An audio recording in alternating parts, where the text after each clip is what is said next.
the next chapter, which is going to be graduating from your little street that you got going on. We're going to go out. Okay, we're not going to go on the main road. You saw that car just go by. We're not going on the main road. We're staying in the neighborhood. And what we're going to be practicing here is emergency braking, swerving, shifting, and honestly, what I think should be an emergency skill, emergency acceleration. So we're going to do some start and stopping, some swerving around manhole covers and stuff, some natural breaks in the road like that manhole cover. And once again, hopefully there's no traffic. So pick a time where there's less traffic or no traffic and have some fun. So that's the main thing here, is have some fun. If you get a little too exhausted or too nervous, take a break. But what we have to do is now do a U-turn, because this is a dead-end street, so we can go ahead and get out into the main road. Well, main neighborhood part. All right, so we're gonna go ahead and get back to the other side. Let's go ahead and do a little practice of that U-turn.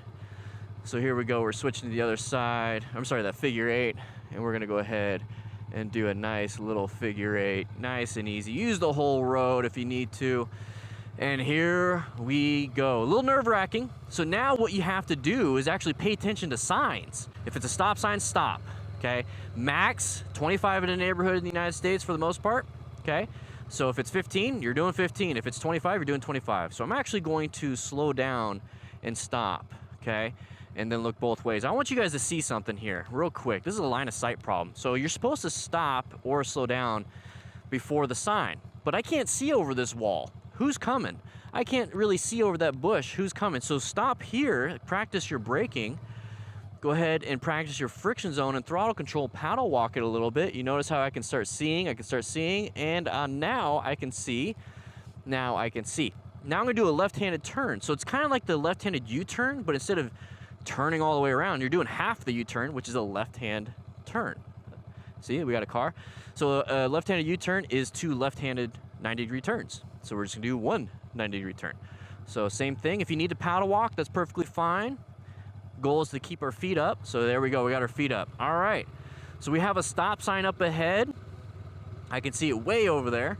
So I'm just kind of cruising. Go ahead and hang out in first for a little bit. Have some fun for the first couple minutes, just kind of cruising. Okay, so you hear the engine RPMs? Get up. When you start hearing the engine RPMs really climb up, especially in first gear, it's about time to go into second gear. But we're gonna hang out at about 12 miles an hour, 11 miles an hour in first gear for just a little bit, because I want to practice real quick just riding with my feet up. I feel good. But we have a stop sign coming up. Okay, so once again, we have to watch for traffic and we have to pay attention to signage. So instead of mailboxes and driveways, it is signs that we're paying attention. These are our start and stop points. So we're gonna go ahead and stop. And once again, I was supposed to stop behind the stop sign, but I can't see. So it's just a natural instinct for me to kind of creep up a little bit. And now I can see. Okay, this looks like it's a bigger artery road. Now, if you're like, I could go right now if I was in my car, but that truck, especially on my motorcycle, scares me. Just go ahead and wait. There's no real traffic, wait for him. Just go ahead and wait. Okay, he's making a right-handed turn. Very good. A good option here that you should be doing is using your turn signals, because we're turning left. So we're gonna go ahead and make our way. Now that's a secondary control we never really went over. So you have to turn it left to go left, and you notice how it's not turning off when I'm going straight? You have to push it in to turn it off, okay? So, hey, it's a no outlet. I like that idea, so I'm gonna turn left. I'm gonna look, I'm gonna maintain. It's like, oh, there's gravel. Well, I'm gonna go ahead and avoid that gravel, especially if there's no cars, and then I'm gonna get back into my lane. That is like the miniature of miniature swerves that you just did right there, if there's a little bit of gravel. So good job on that. You're avoiding road surface hazards in the middle of a turn, so that's really important. All right, so we're kind of cruising. We have a dead-end street. So a big cul-de-sac, thankfully, but if not, you already know how to do a U-turn in the middle of the road. But I'm gonna use the cul-de-sac, the whole cul-de-sac, and wave at everybody so that they understand that you are training. So we're gonna turn, turn, turn, turn. I definitely look like a new rider, just kind of cruising. All right, so we're back here. So we're gonna go ahead and stop at the stop sign. I'm still cruising. Oh, I didn't turn off my turn signal, you see that? Yoink. Turn it off. You have to push it in, okay? So we're coming up to the stop sign. And now we got pretty comfortable with, you know, just riding in first gear. But what do we do when we want to shift gears? Okay, we're doing some braking right now. Okay, we're gonna turn left. We're gonna go ahead and see what's around this corner. Nothing, nothing. So let's go ahead and turn left. There we are. Turn off the signal by pushing it in.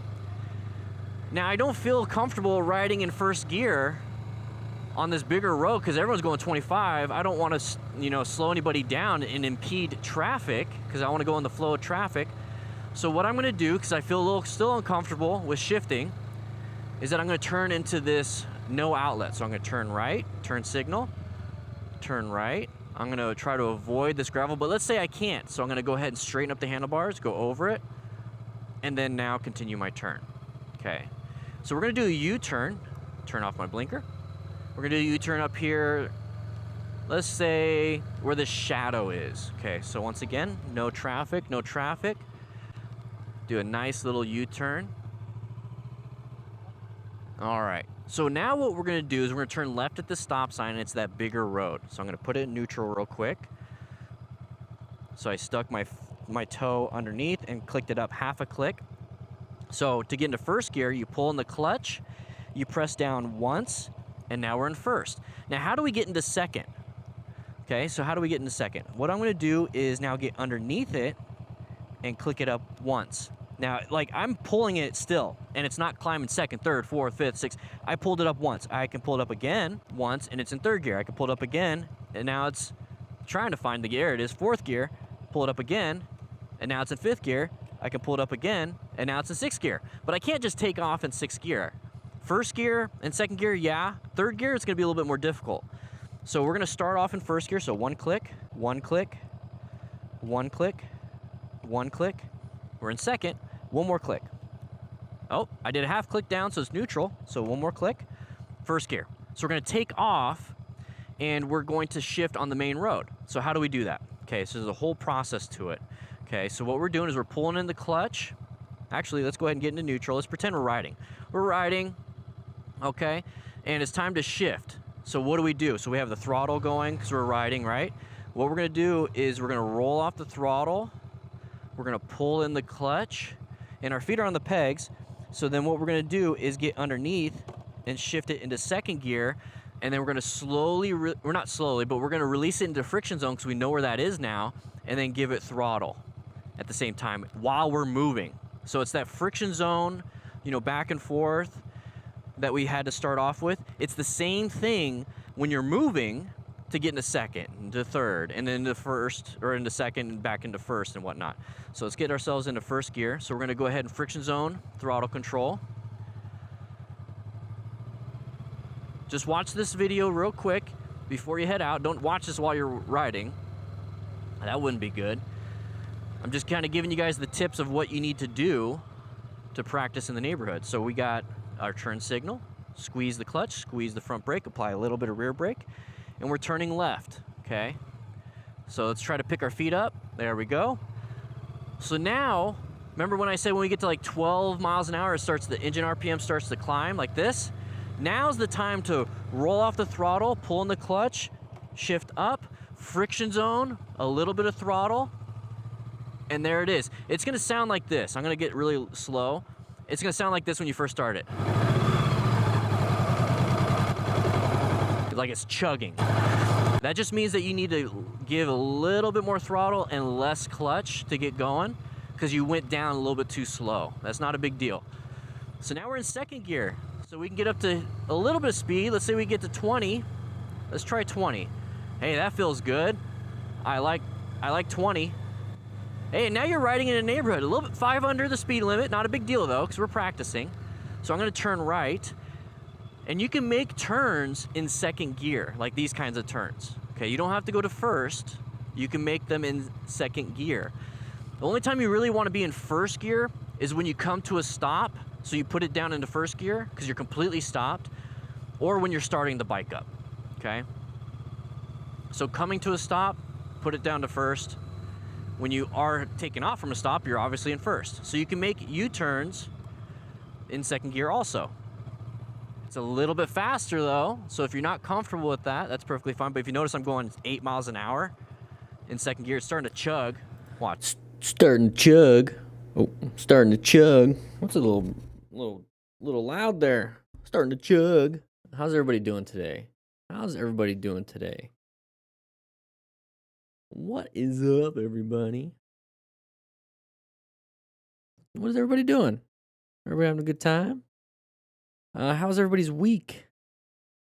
How you doing, Crockett? How you doing, Colin? How you guys doing? Yeah, let's not do that. Okay. Making some adjustments. I'm just constantly working over here. I got to finish up this part of the project. Let me go ahead and get that going. 1 second.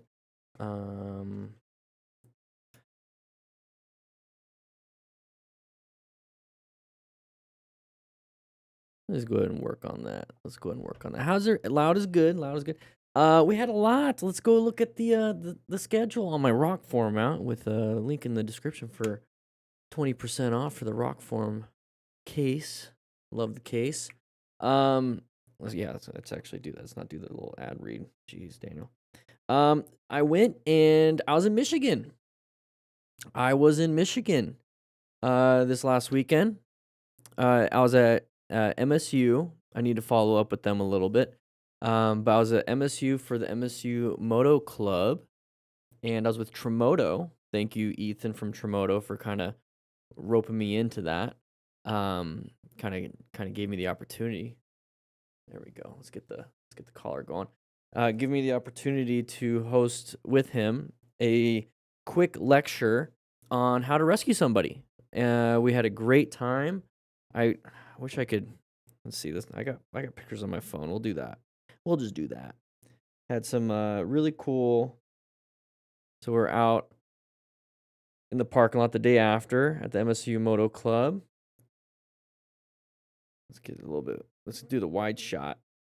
We're out there doing a group ride. I was driving in the back. How you doing, Dave? I was driving in the back. I personally didn't feel comfortable riding without my gear, and it wasn't my bike and whatnot. Let me go ahead and zoom in a little bit on that. We had a nice presentation. There's me in the middle. You can kind of see me a little bit. Nice little presentation on Tremoto. I'm working on the video itself. But this is where we did the lecture. This is when we were setting up, so nobody was there yet.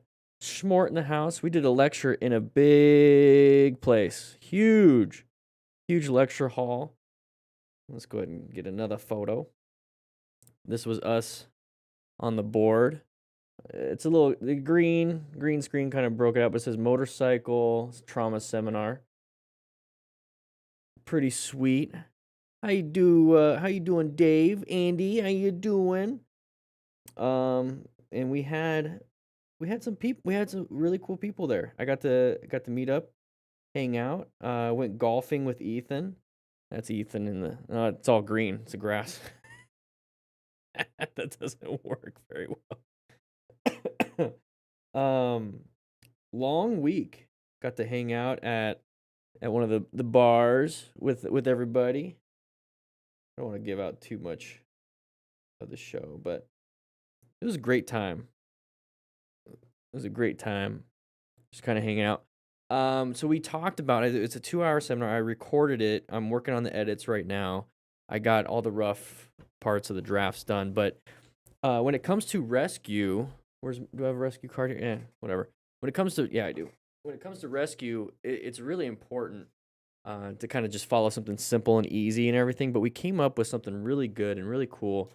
And I think it's going to be really beneficial, and I think it's really helpful for a lot of people when it comes to riding in groups, especially as like a club. So either way, MSU Moto Club, thank you for having me out. It was super duper eye-opening to see how a club kind of functions. Really enjoyed just teaching again, and it was the first time since I'm just constantly doing this on the YouTubes. So it was really cool to like actually meet out and see people there. Busy watching Wallace and Gromit with my brothers. Oh, okay, that's a good show. I remember that show. what else do we have since last week? Yeah, last week. Pretty much just that. Yeah, pretty much just that. Lots of new stuff coming up. Working on the Smart Rider training manual. That's what I was doing. Okay. Have fun, Colin. Work on the Smart Rider training manual. So that's what you saw. Let's go ahead and just zoom right here. This is part of the training manual. This is out on the road. We're practicing different things, emergency acceleration. What else do we got here? Let's see. Let's go to my playlist. So been working on that. I have a bunch more to do. I have module 2 to film. So it's gonna be the safety pre-ride checklist. We have riding skills using the plan method, going from the neighborhood to the parking lot, smart rider practice drills, and how to pass your DMV test. So I'll be filming that Friday morning. I'll be filming a lot of that stuff Friday morning. If at minimum, I'll be able to film chapter 8, 9, and 10. That'd be really cool. If I can get chapter 11 and 12, that'd be nice. But probably chapter 11 at least. Chapter 12, that's going to be the how to pass the DMV test, and that's a big thing in of itself.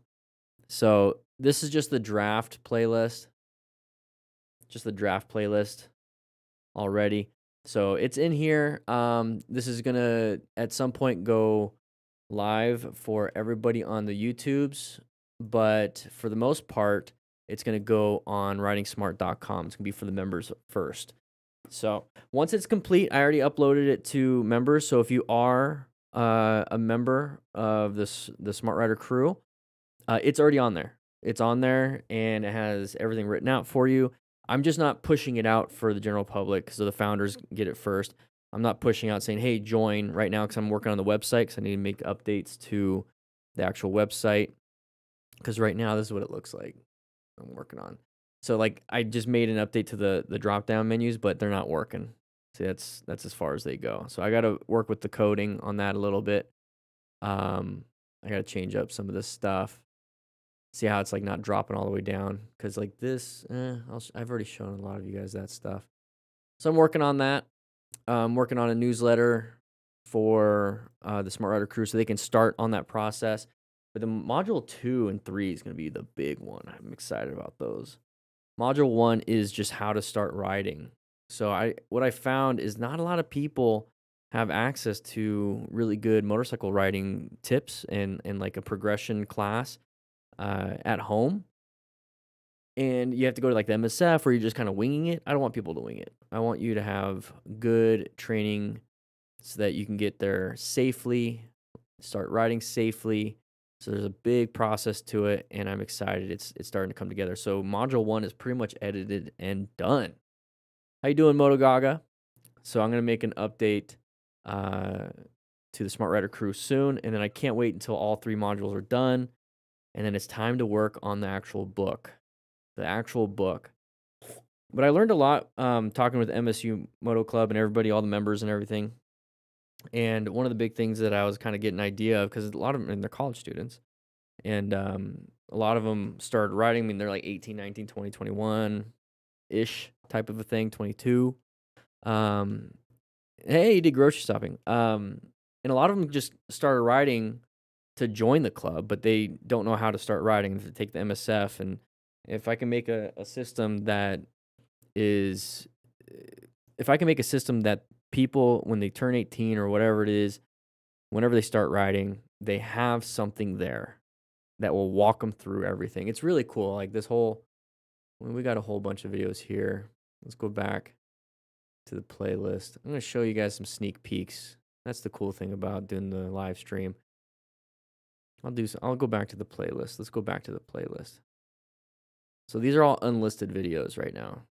So only the Smart Rider crew gets it right now. But at some point, here, let's do this one. At some point, this module 1 is going to go to YouTube We're going itself. to be going over the very basic motorcycle gear that you're going to need because we're going to be starting in. So chapter 1 is going to be like the basic motorcycle gear. If you notice like what I'm wearing, I'm just wearing long pants. Let's get that right there.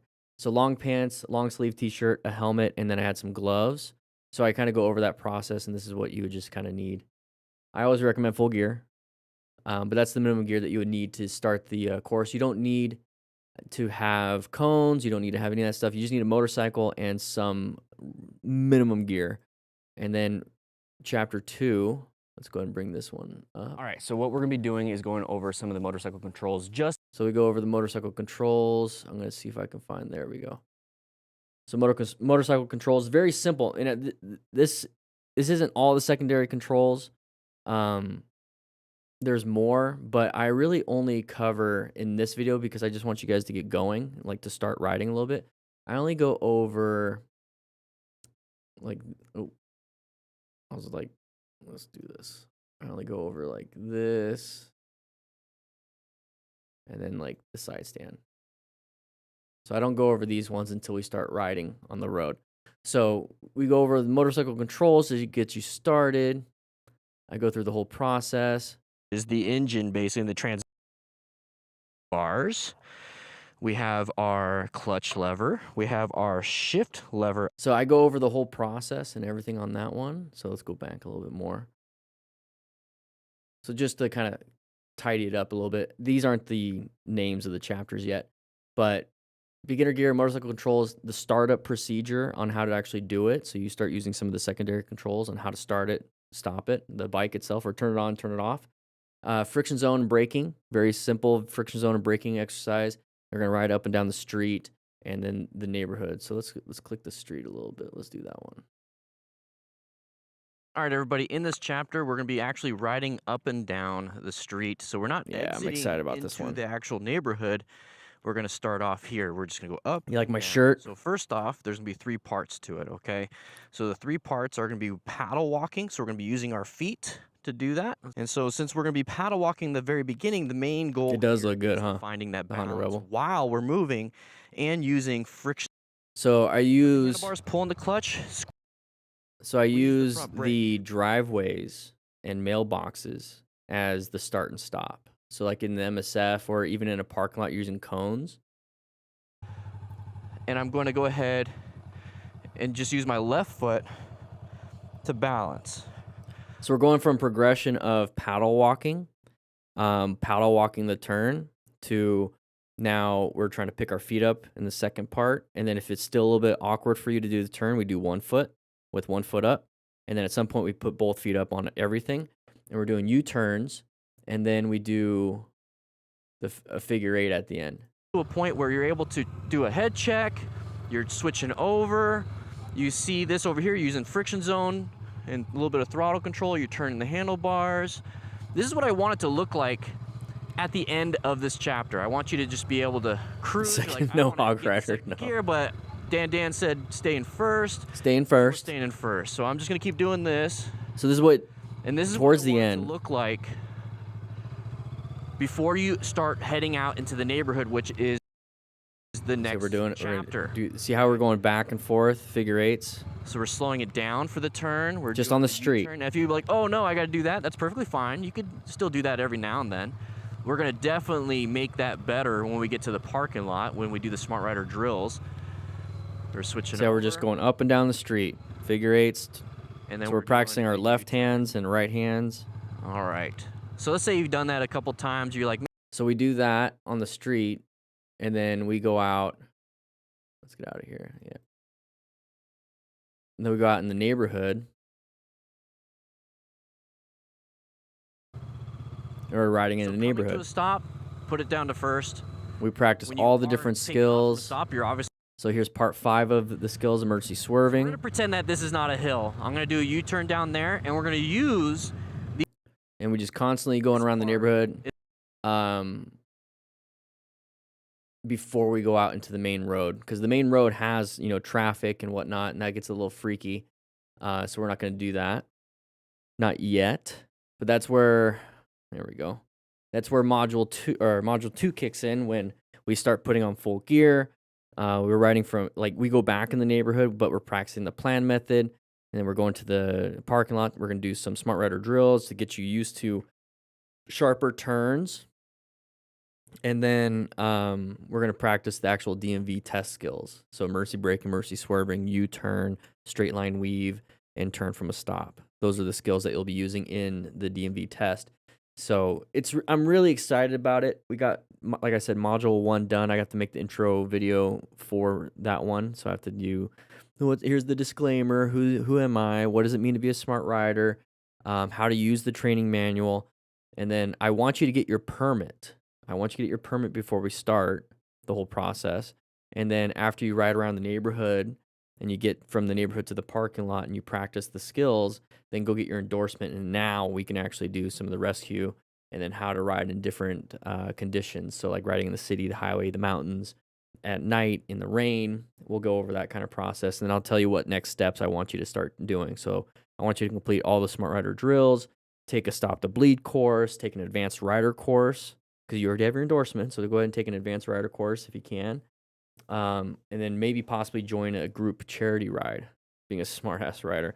Yeah, that does count. It does count. And then some possible new chapters and whatnot. But I had some cool ideas. I would love to be able to do one-on-one coaching here in Tucson. Some one-on-one coaching after this booklet is done. So I got some ideas for some new content, whatnot. It's not just gonna be crash and close call reviews. We're gonna do some other stuff. But yeah, I'm working hard. So this week I'm gonna film a lot of module 2 or all of module 2. Definitely by the end of next week, module 2 will be done. And then I'm gonna be working on module 3. And then I'm gonna be working on a newsletter to send out to all the Smart Rider crew members and to let them know that module 1 is done so they can go and start doing it if they want to. But I'm excited. It's all gonna, my goal is to get all the filming done by end of October, and then the book done in November, and then everything completely done by end of December, by the end of 2025. How did the speech go at the college? It went well. It went well. You must have just joined in. I mentioned it real quick. It went really well. Let me go ahead and pick that picture back up. Yeah, we great speech. Lots of people showed up. Lots of people wanted to learn. Let me get the picture of the actual facility. So like went and did a speech in a big place. Big lecture hall at Michigan State University. Really cool. They had a group ride the next day. Really big group ride. Lots of people. It was like 30, 40 people or something like that. About 4 hour round trip group ride. It was pretty cool. How you doing, P&W rider? Lots of stuff that I learned from actually putting on a lecture. I feel like the shirt shrank, or I got bigger. I must have got fatter. But yeah, we got 3 videos today. We're gonna go over 3, and I'm gonna edit those so I can get those done for you guys. Let's get this out of the way, so I can get those out for you guys, and I can get back to working on the Smart Rider training manual.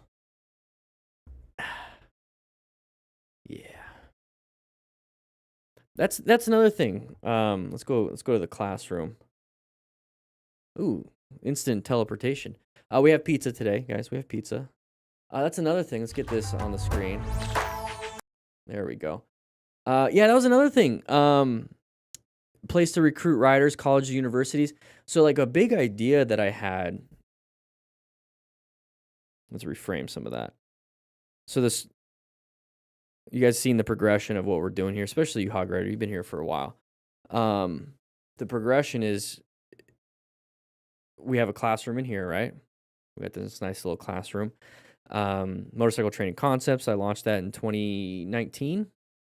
2020. Established in 2020. The goal was to create a motorcycle training organization that's online. That's what we're doing here. So it's 5 years in the making. And then it went to, because I was building out curriculum. This is like my 4th course that I've developed, and it's very simplified now, so it's really good. I really love it. Just keep building, simplify. And so that's what this the Smart Rider training manual is going to be about. And then I wanted to create the Smart Rider Crew, which is an online motorcycle club. And if I can create training materials for my own motorcycle club to get people to riding smart, with the smart rider principles and getting starting off on a good note versus just riding around and just winging it and you start making a lot of mistakes. Um, Dog is having dreams. So I wanted to create the resources for my own smart rider crew, my own club, and then I was like, okay, well, if I'm creating resources for my club, well, how about I create this? This is also can be used for other motorcycle clubs. So I was thinking, hey, local clubs here, blah blah blah, and all this other stuff, but the wide range of ages and everything. I was like, this also can be used in a dealership. They can hand out. Let's say this is the Smart Rider Training Manual. Every time somebody buys a motorcycle, here's the Smart Rider Training Manual. So now they know how to ride the motorcycle. It's almost like a training manual for the motorcycle rider. Because when you buy a motorcycle, you get like the owner's manual for the motorcycle. Well, here's like the rider's manual for the rider, and that's kind of the idea with that. And then when I went to MSU Moto Club and I was teaching out there, it kind of got into my head. It's like if there's because there are a lot of colleges and a lot of places, even military has their own version of like a motorcycle club. But specifically for colleges and universities, is that if they have a motorcycle club, these are like 18, like I said, 18-year-olds, 19-year-olds, 20-year-olds, 21-year-olds, people that are in college, very young adults. If they're joining a motorcycle club for their college, why can't those motorcycle clubs also have a training manual that they can hand out when somebody joins? Like, here's like your goodie bag that you need.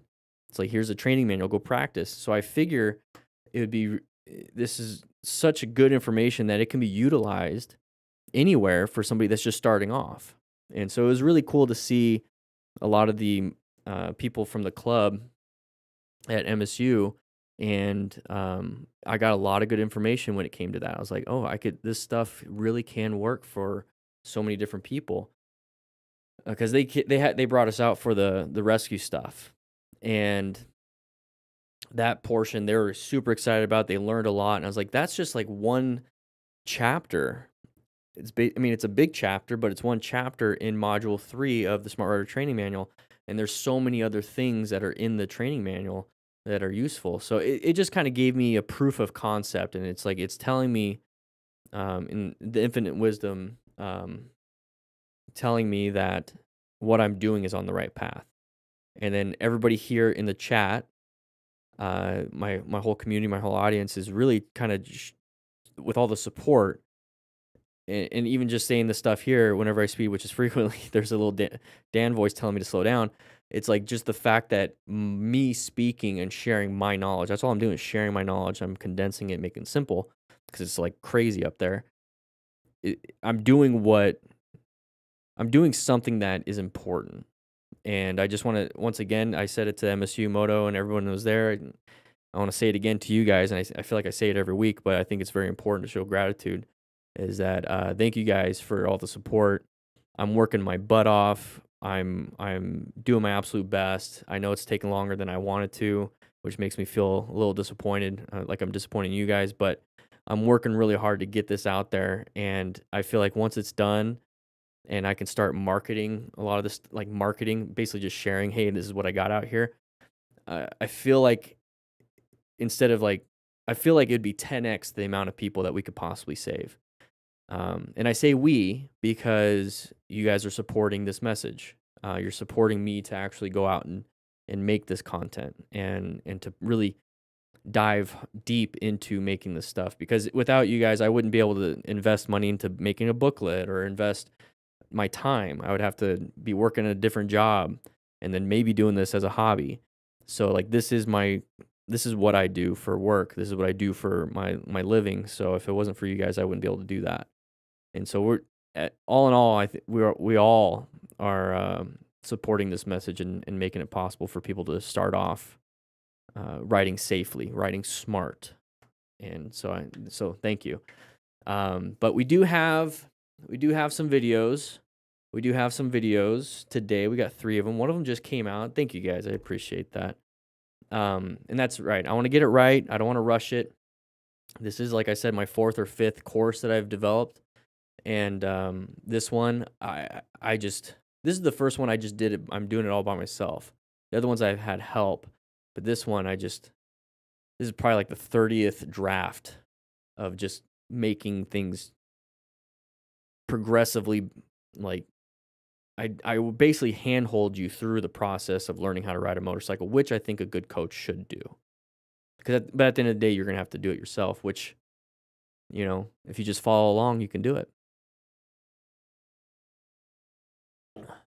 I got a lot of content ideas, a lot of different things going through my brain when it comes to that stuff. So, pretty excited about it. Flexing whenever there is an occasion. Yeah. Oh yeah. Yeah. Just stretching. All right, Colin. Yeah, spend quality time with your family. Spend quality time with your family. That's more important than this. You get one excused absence, Colin. Go ahead and grab a whole plate of that for your brothers. Go watch some shows. Get some pizza. There you go.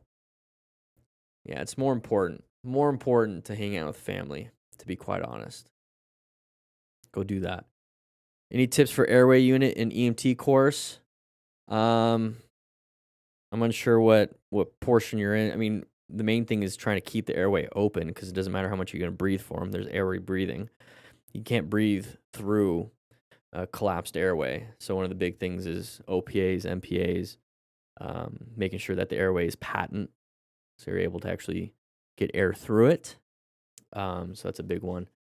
So just airway is it's skill heavy. You're gonna learn all the structure of the airway, like the cricoid cartilage and the different parts of the airway, the larynx, the carina where it bifurcates into the lungs. You're gonna learn a lot about that kind of stuff. There's not much you can do about it. The only thing you can really do as an EMT is an OPA, or oral pharyngeal airway, or a nasal pharyngeal airway, that little thing that goes through.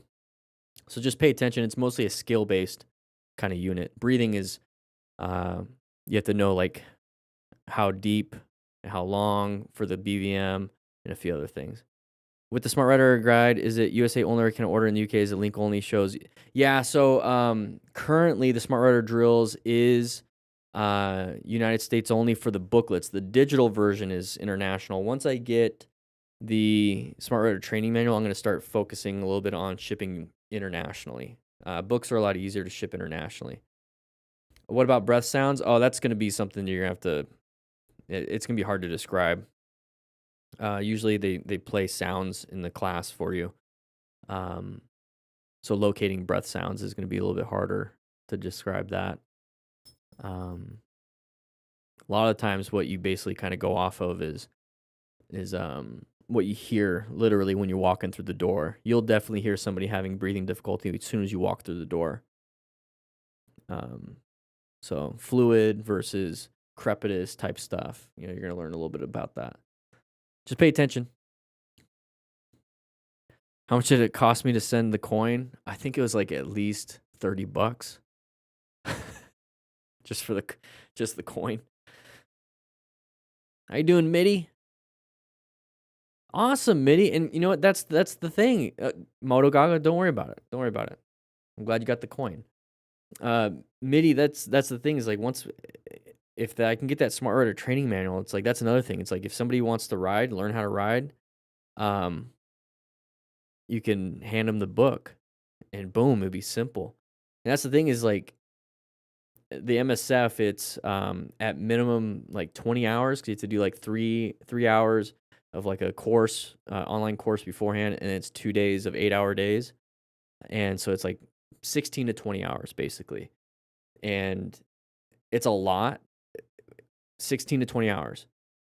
But you learn, and if you pass, you can get basically a voucher to take to the DMV, and you got your endorsement.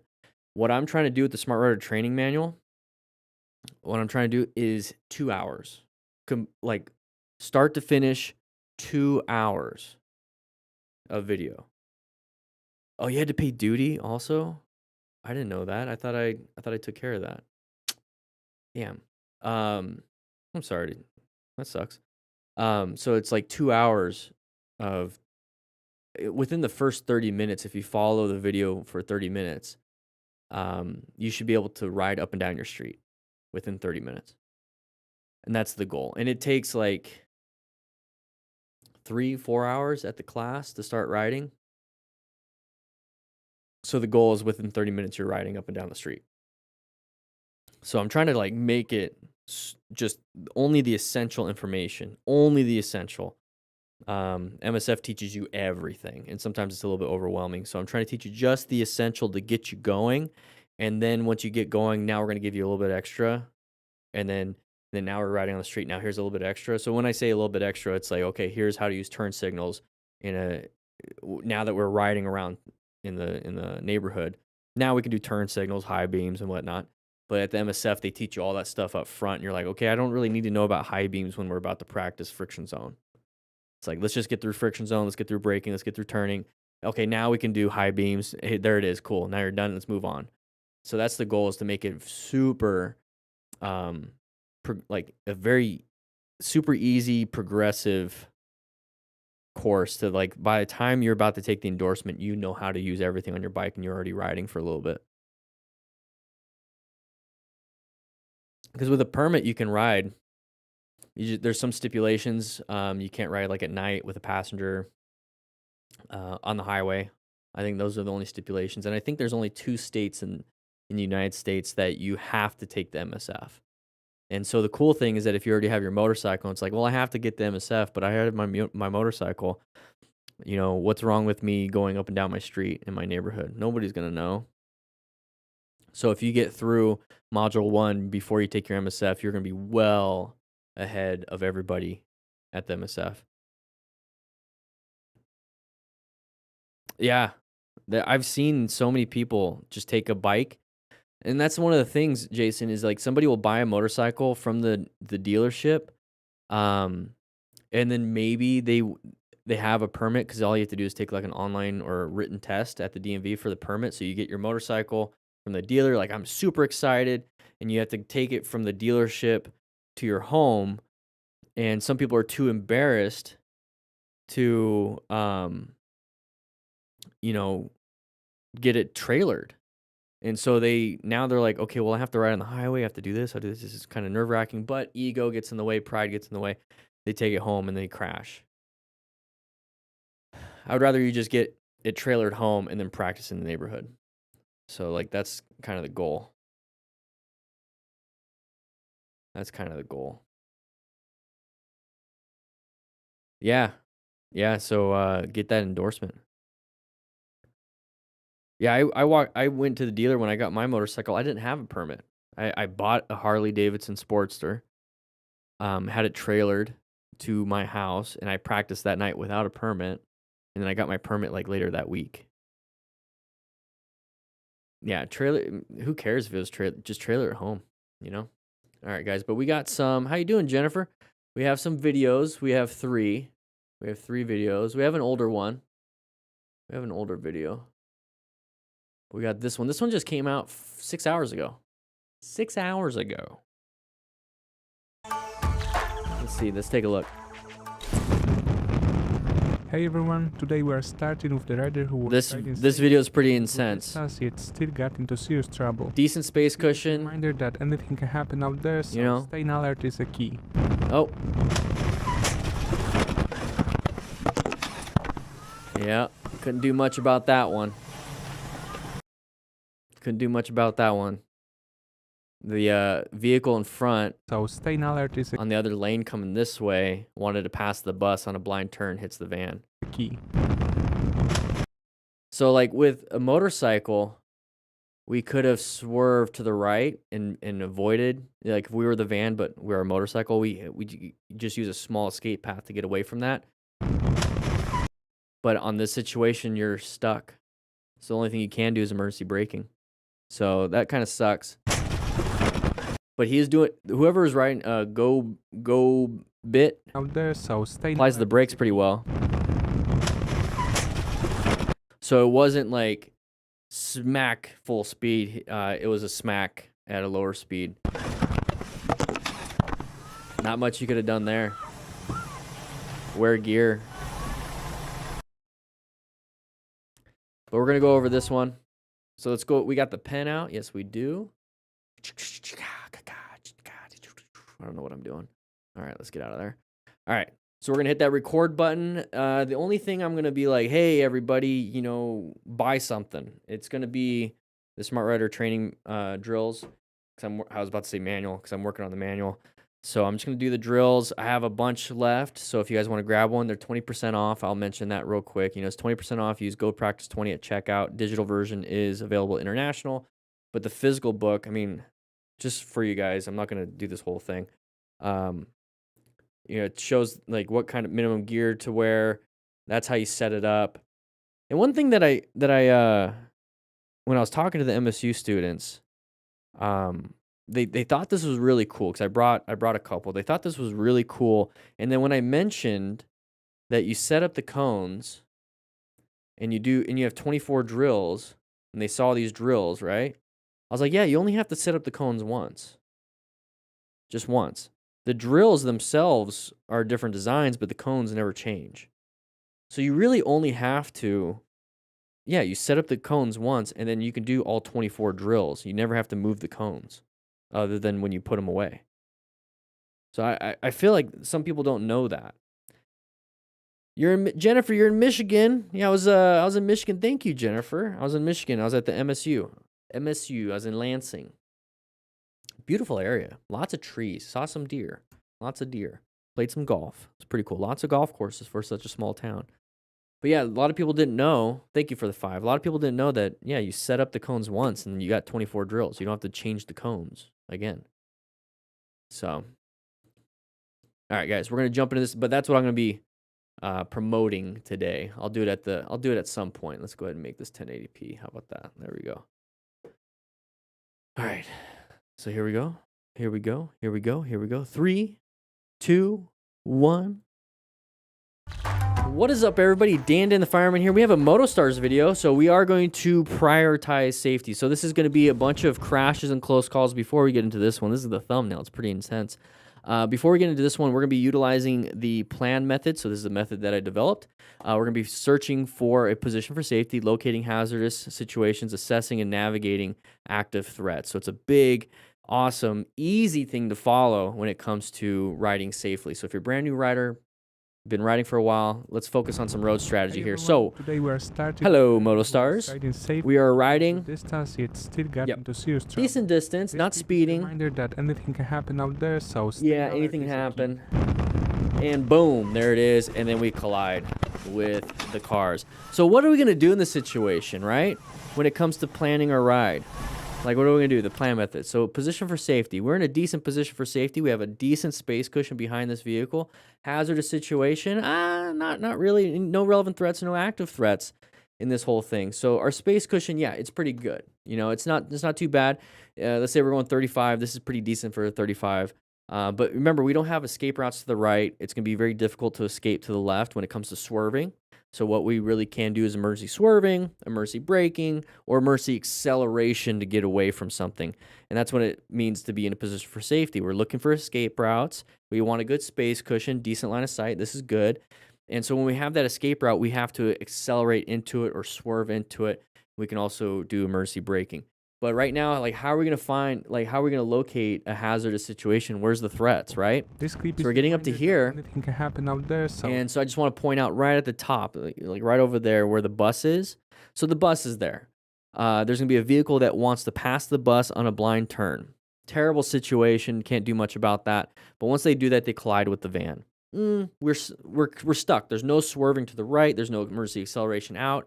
So the only thing that's left out of those 3 emergency maneuvers is emergency progressive braking. We want to be able to squeeze that front brake and press on that rear brake at the same time, and more and more and more and more. And sometimes your total stopping distance isn't enough. You're not going to be able to perceive, react, and then have that braking distance, like slowing down and stopping. You need distance to do that. It might not be enough, and you're still going to collide. So what do we do? The whole goal of riding a motorcycle is not to crash. That's the thing, is that we're trying not to crash. But sometimes we do. And that's the same thing in cars. The whole goal is not to crash, but sometimes it happens. Fender benders, bad accidents, whatever it is. So what can we do? In a car, we have seat belts, we have airbags, we have roll cage, we have crumple zones. We have so much protection when it comes to a car, but on a motorcycle, we have no protection. We're exposed. So as smart riders, we are acquiring and using personal protective equipment. So PPE, that is something that we take from the fire service and a bunch of other different industries and whatnot, PPE.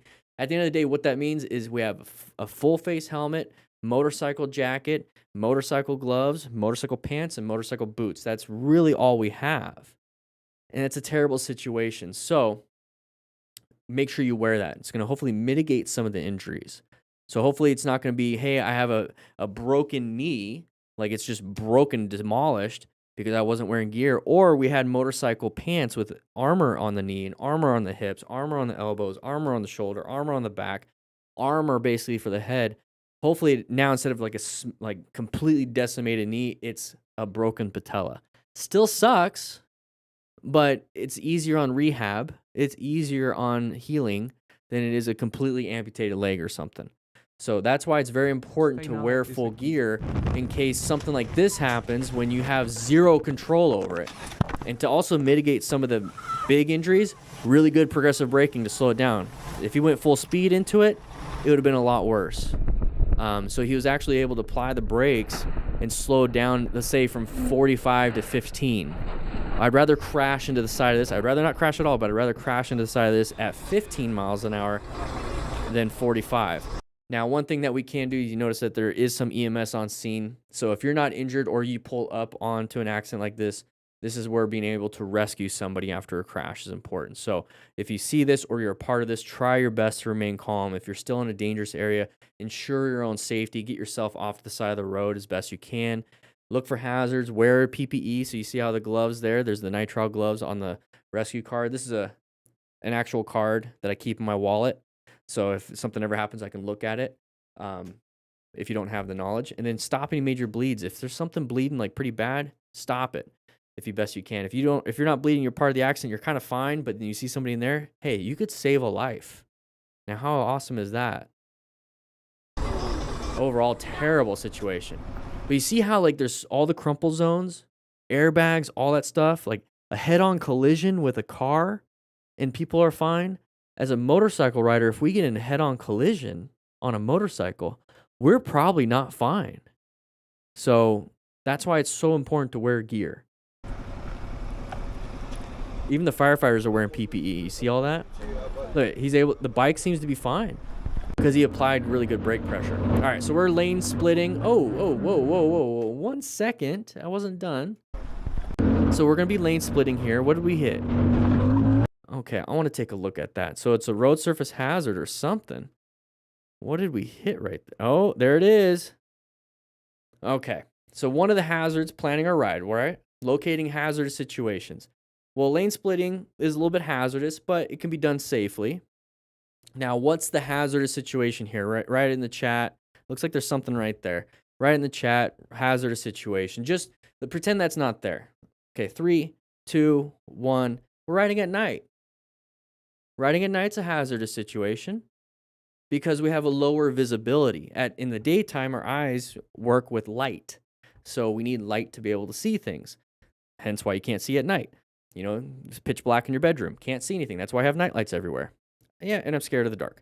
So anyways, nighttime is a hazardous situation. So when we have this, how is it going to be harder to assess relevant threats? Is it going to be harder to navigate active threats?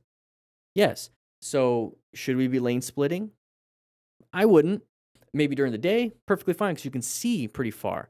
But if I'm lane splitting or if I'm doing crazy things at night, I'm making it so it's more risky. So let's not make it more risky because you can't control the weather. You can't control when the sun comes out. So if the sun is not out, let's go ahead and reduce our risk. Just stay in our lanes, be hyper visible. Let's make sure that we're focusing on things. So it looks like there is a stick or something right there. And that's what he hits. Thankfully, the bike wanted to stay upright. So in this situation, I would gently, with turn signals, get to the shoulder of the road and double check my rims on my bike. Because I don't want to continue riding and then I'm losing PSI on that front tire.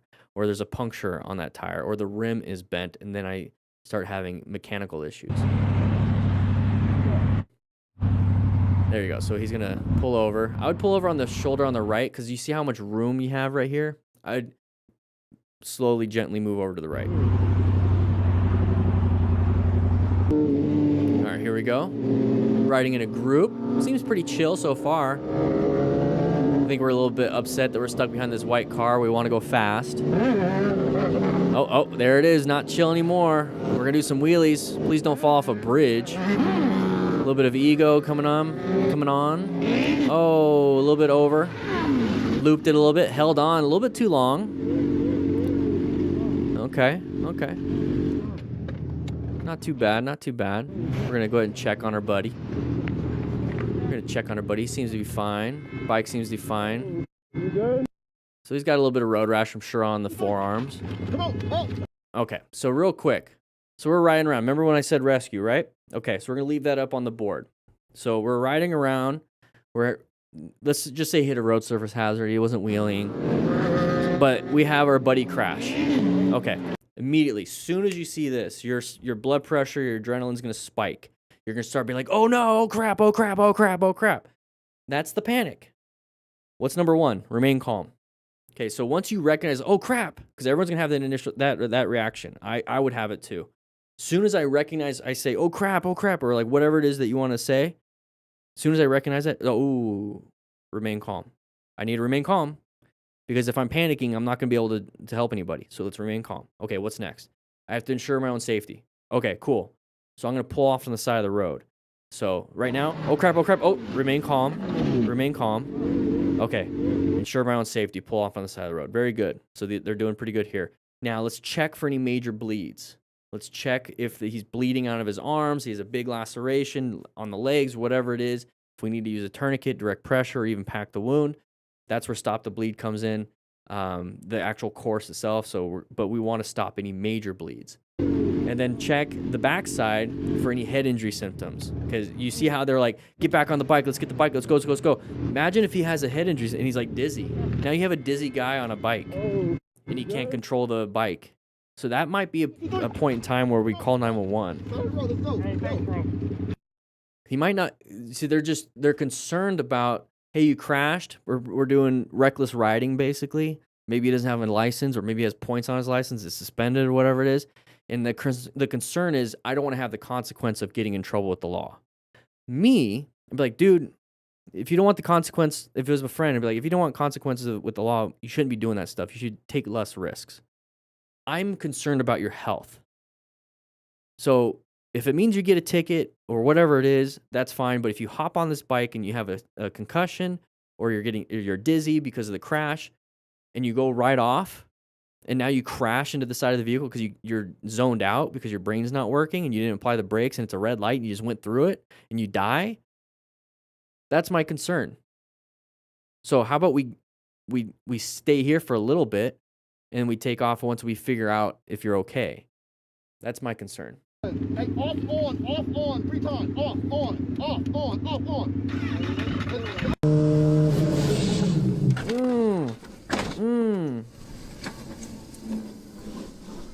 What the heck happened there? Whoa. On, 3 times. Off, on. Off on. Did we like slam the front brake and we endoed? You say deer? There's a deer? Where's the deer?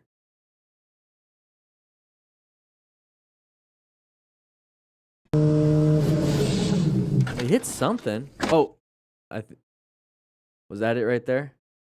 On the top? Oh, so he saw it. You can see the legs. Hey, hit by a deer. Good eye. Good eye, Troy. I didn't even see that. Yeah, he hit a deer. There's not much you could have done there. It'd probably mess up the bike. Yeah, there it is. You're right. You can't control it. You see there's headlights in the side mirror right there. So somebody else behind him. So I wonder if he slammed the brakes and endoed or stopped or actually hit the deer. But either way. The driver coming from the opposite direction completely. All right, here we go. We're riding around. We don't have gloves on. Oh, left leg.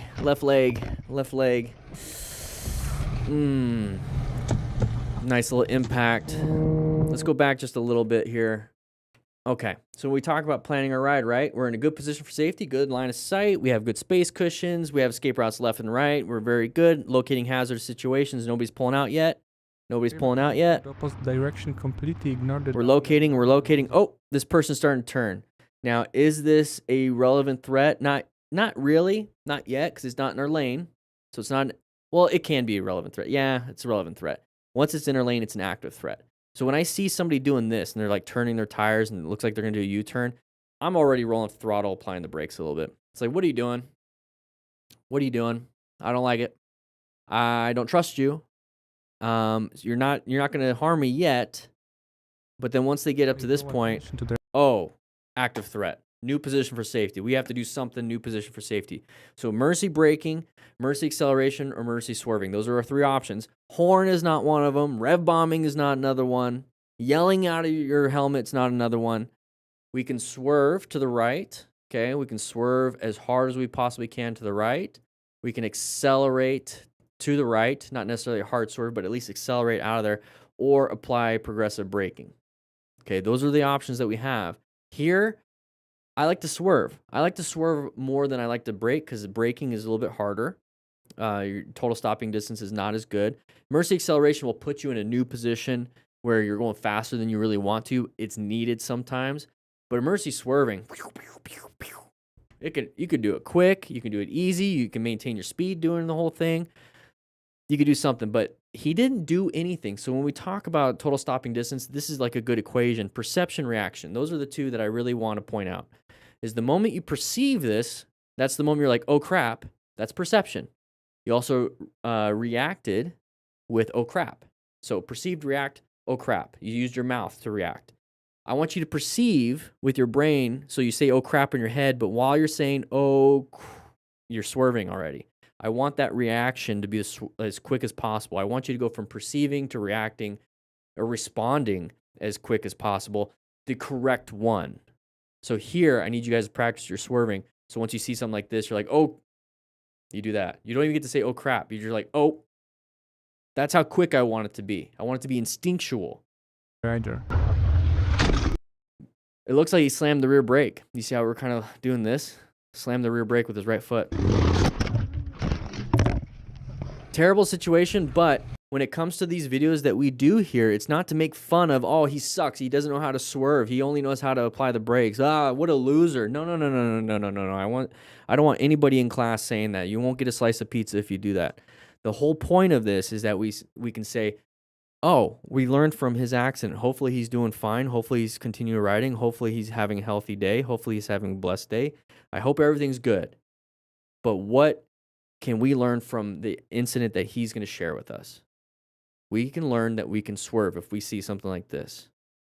We learn that we can emergency accelerate if we see something, or emergency brake if we see something. But in this situation, he is showing us and teaching us that we can go ahead and swerve. We're just going to talk about it. That's the whole point of an after-action review. And wear gear just in case. Wear gear. Here we go, riding around. We got a nice little 360 camera on the back. Yeah, boy. We're going to go wide in the corner because corners and intersections are the most dangerous places for motorcycle riders. So we just didn't make it through the corner. It's a hard view to see. We don't know where his head's moving. We don't know if he slammed the brakes. But either way, he's leaning really hard to go left. Now, why do we have to lean so hard? Because we're going faster than we should. Yeah, if you go faster, you have to lean further. Now, you can go super duper fast and you lean all the way and you're still not making it, and you lean a little bit more and you lose traction. So what can we do differently? Slow it down. You can hear the screaming already and the camera flew off. All right, here we go. Group ride. Staggered. I love it. Love to see staggered. Oh, geez. There it is. There it is. How do we help our buddy? So he's standing up. He's doing fine. All right, moving on. Jacob Motovlog. Oh, open lane. Gosh, we get an open lane pattern. It's a little bit different view. So we talk about open lane patterns, blind spots. I don't even know if he's going to crash yet, but open lane patterns, blind spots, sides of the vehicle. Those are the patterns that we want to recognize, right? How you doing, Gary? So hopefully he has a helmet on because he has one right here. Maybe it's a passenger helmet. I don't know. He has one on. Who knows? but we switch lanes. So we get over here. So this is an open lane pattern right here. So we're stuck behind the big truck. We don't want to be stuck behind the big truck. So we go to the open lane. Now, cars do this all the time. So let's say there's a car here, and we're right here, right? We're right in this lane. So typically what we see is from the other perspective. We see from this perspective right here when we're riding, and we have a big open lane in front of us. We're like, yeah, I love this. Well, other cars love it too. So they want to switch over. This one wants to switch over because they don't want to be stuck behind this big boy. So they see the open lane, they switch over, they don't check their blind spots, they sideswipe us. But I want to point out that motorcycle riders do it too. So if motorcycle riders do it and car drivers do it, that means it's a human behavior in traffic. So if you're riding over here and you see these cars right here, right? Just understand it's a human behavior that they might want to come out. So what do? We hang out more on the right side of that lane. So we have a big space cushion. I know I'm drawing a lot. Big space cushion. So if somebody starts creeping out, and you're way over here, you can either emergency brake, emergency accelerate, or emergency swerve. Okay? So just point, when you see an open lane pattern, maybe we'll see one from a different perspective. Oh, helmet went off. Okay, I love the music added. So he got hit, down on the ground. See, that's a great reason why we wear, let's just say helmets. Let's just remove the other stuff. I want you to wear full gear, but look at the helmet. Look how many times he hit his head, especially the face, right in the face. So if you're just wearing a 3/4 helmet where it's just covering the skull and the base of the skull and a little bit of the top, the base of the skull, but it's not protecting your face, his face is gone. So the fact that there's a chin bar with a full face, this is why I always recommend a full face helmet. Just watch his face every time he hits. 1, 2, broken nose, broken maxilla, broken mandible, probably crushed airway, teeth are gone. Just from this, if there's no helmet. But now that we have a helmet, maybe bloody lips, because you're still gonna get the chin bar is still gonna boom hit you in the face, like hit you in the mouth. It's still gonna hit you, but you might have like a bloody lip or a cut lip. Like it still sucks, but it's better than a broken nose, broken maxilla, broken mandible, teeth pushed in.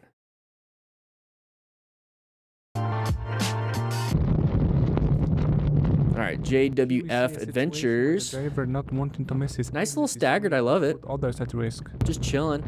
So somebody's gonna switch over because they want to cross. I hate drivers that do that. If I'm the white car, and it's like I have an exit and there's like vehicles in the way, I'm always paying attention. That's why I have my rock form mount on my even in my car. I have a magnet. I wish I had Android Auto. But on my motorcycle, same thing. I see that my turn's coming up in half a mile. So I actually slow down and get behind people like this, and then I go.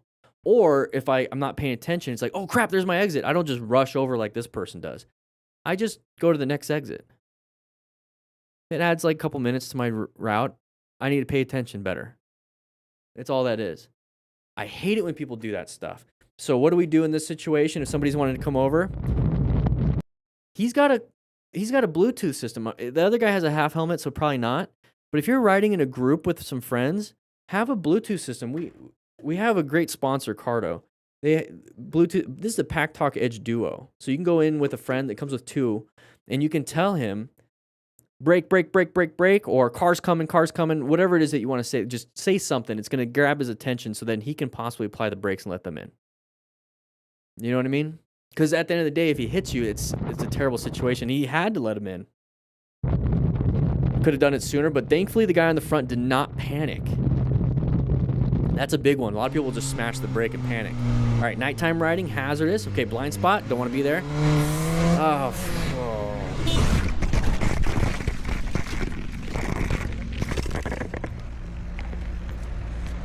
This is how people die. He's on the ground. This is how people die. I want to point something out. I have a video on my phone. So we're gonna take a moment here. So I got this. It's not my video. I got somebody sent it to me. Somebody that I worked with. Not worked, but somebody that I did a quick seminar with. Anyway, you'll figure it out. So this happened. Let's go ahead and do that. So this is it's an intersection, right? Let's go ahead and see if I can get closer. I could do this. I want you guys to see that it's a 40-second video. Intersection. They're doing CPR on a motorcyclist. This guy did not make it. CPR on a motorcyclist. Intersection, same thing. Hits the Jeep. Completely demolishes himself. She's doing great CPR. Somebody's putting out the motorcycle fire. They're gonna exchange. She's doing CPR. He's gonna do CPR next. But this is the kind of stuff that happens when you decide to speed through intersections. He did not make it. This is the reality of it, guys. This isn't, oh, cool, you know, I don't get to see the aftermath. I don't need to see, I don't see the, you know, somebody's this right here. Oh, it's like, okay, next video. No. That person died. Don't do stupid shit.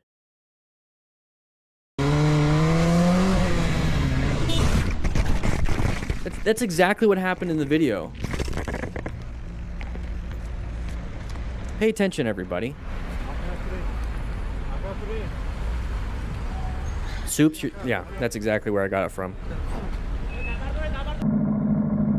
All right, here we go. Another example showing that solid Okay, lines moving off to the side of the road. Are we gonna do to respect rolls, them. pulls over, then cuts across? Oh.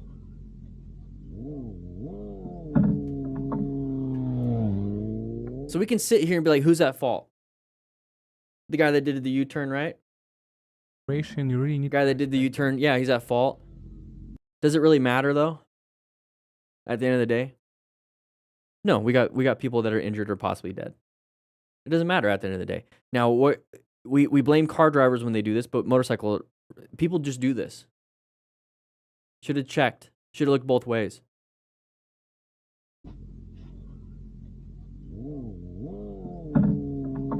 I don't know, guys. We do something risky. We do something relatively unsafe compared to actually driving a car. Oh my God. I'm so thankful to have had full gear on the head to toe for that ride. I slid like 100 yards after impact on my back with my feet forward up the middle of the street. Oh, yeah. When I came to a stop, I rolled off the street, and then some buddies came and helped me. I was okay for the most part, walked away. Full gear, head to toe, riding 100 yards, a football field sliding down the road. This isn't a slip and slide where you can do it in swim trunks and a bathing suit, where you're just sliding and like there's no pain because you're slipping all the way down the slip and slide. You're on gravel, you're on asphalt. You're on asphalt. It is basically sandpaper. I don't want to slide on sandpaper for 2 feet. Imagine 100 yards on sandpaper. That's what it does to the metal and paint. You see that? We don't see a lot of people showing road rash. This is a road rash for your bike. And metal and all that stuff is a lot stronger than your skin. So full gear, he's sliding on his butt, feet first, butt and back basically. So on motorcycle pants, they have reinforced stitching.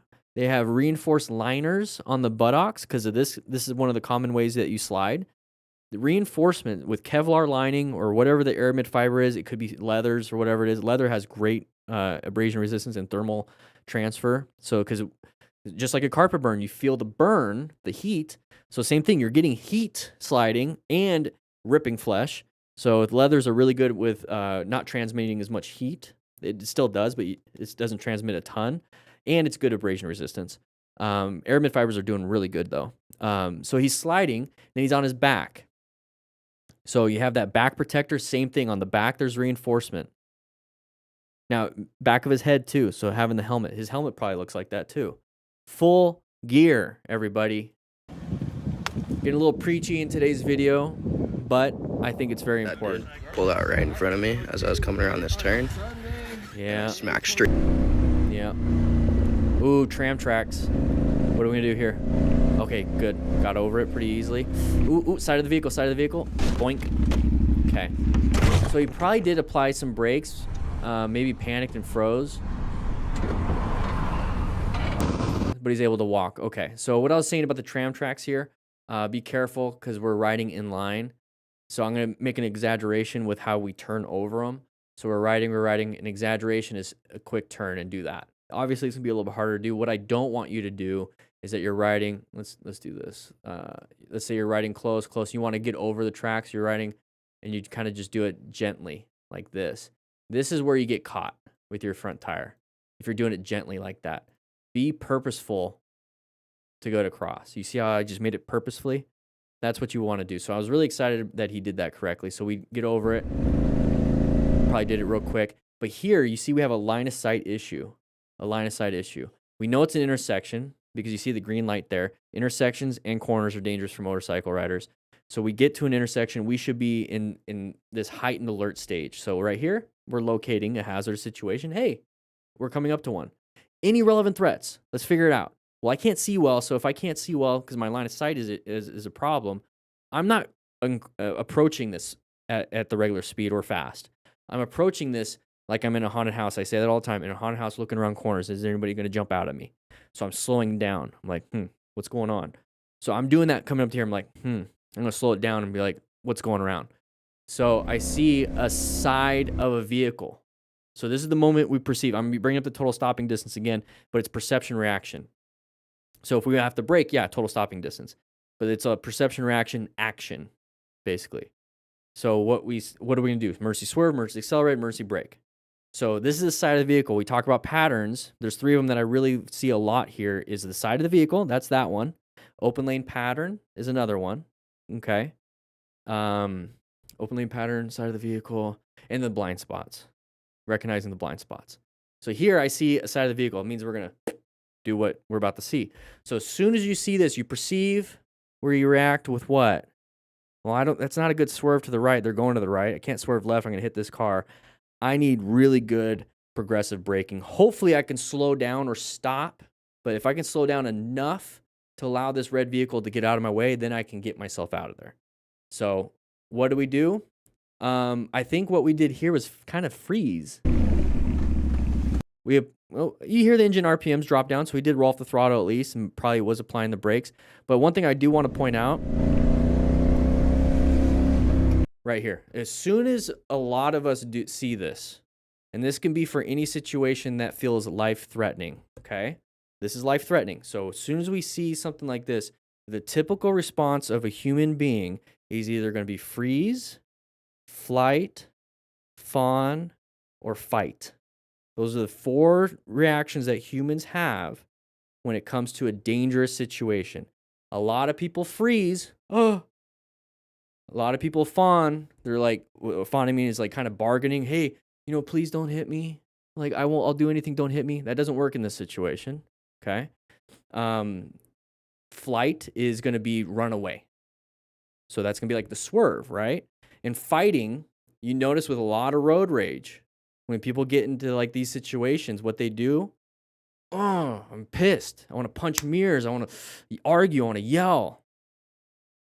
For me, in these situations, what you want to get into is the flight. You want to get away. You might want to fight. You might freeze for a little bit. You might be like, please don't hit me. You might do those things for a little bit, but get yourself, as soon as you see that and you feel that, get right into flight. Get away. Swerve, brake, accelerate, get away. I don't want nothing to do with you. I don't know you. I don't want to crash. I'm getting away. I'm running away. Try your best to get into a flight response. I just wanted to point that out. It's a little bit of human behavior and psychology. Trust me, I jump into fight sometimes. I've trained myself out of freeze, and that was thankfully through the fire service, because there's many times where I get up to like a call, EMS or whatever, and I like, oh man, this is freaky. Like I'm not in danger, but it's like I'm freaking. Actual fires, I'm a little bit in danger. And I'm like, oh, I don't want to go into that burning building. So I kind of freeze for a second. And then the training kicks in. It's like, oh no, this is my job. This is what I do. I signed up for this. I have full gear. I got a hose. We have a whole incident command system. I got this. Let's go and fight this thing. Let's fight this fire. Let's do this. So you have to train yourself into that. If your natural reaction is freeze, fight, like whatever your natural reaction is, you have to train yourself into the flight, specifically for motorcycle riding. bunch of different situations you might have to fight. Just road rage isn't the thing. Oh, please, please, please. What is it? Maybe he's not part of the group ride and somebody's... What's your problem? It's like a club. We usually see Harley riders doing this, like those 1%ers. What? All right.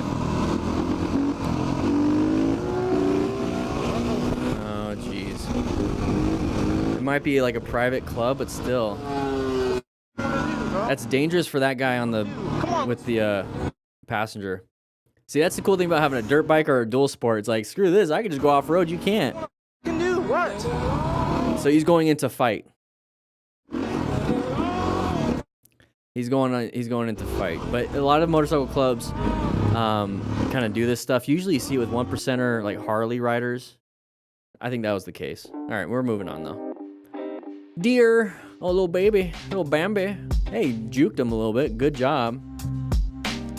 Little Bambi behind the first deer also darted out as well, but stumbled, lost its footing, fell down, and was able to recover before it got hit the trike. Okay, that was a trike. That'd be hard to swerve. Oh, okay, lost his footing. He didn't get hit. Okay.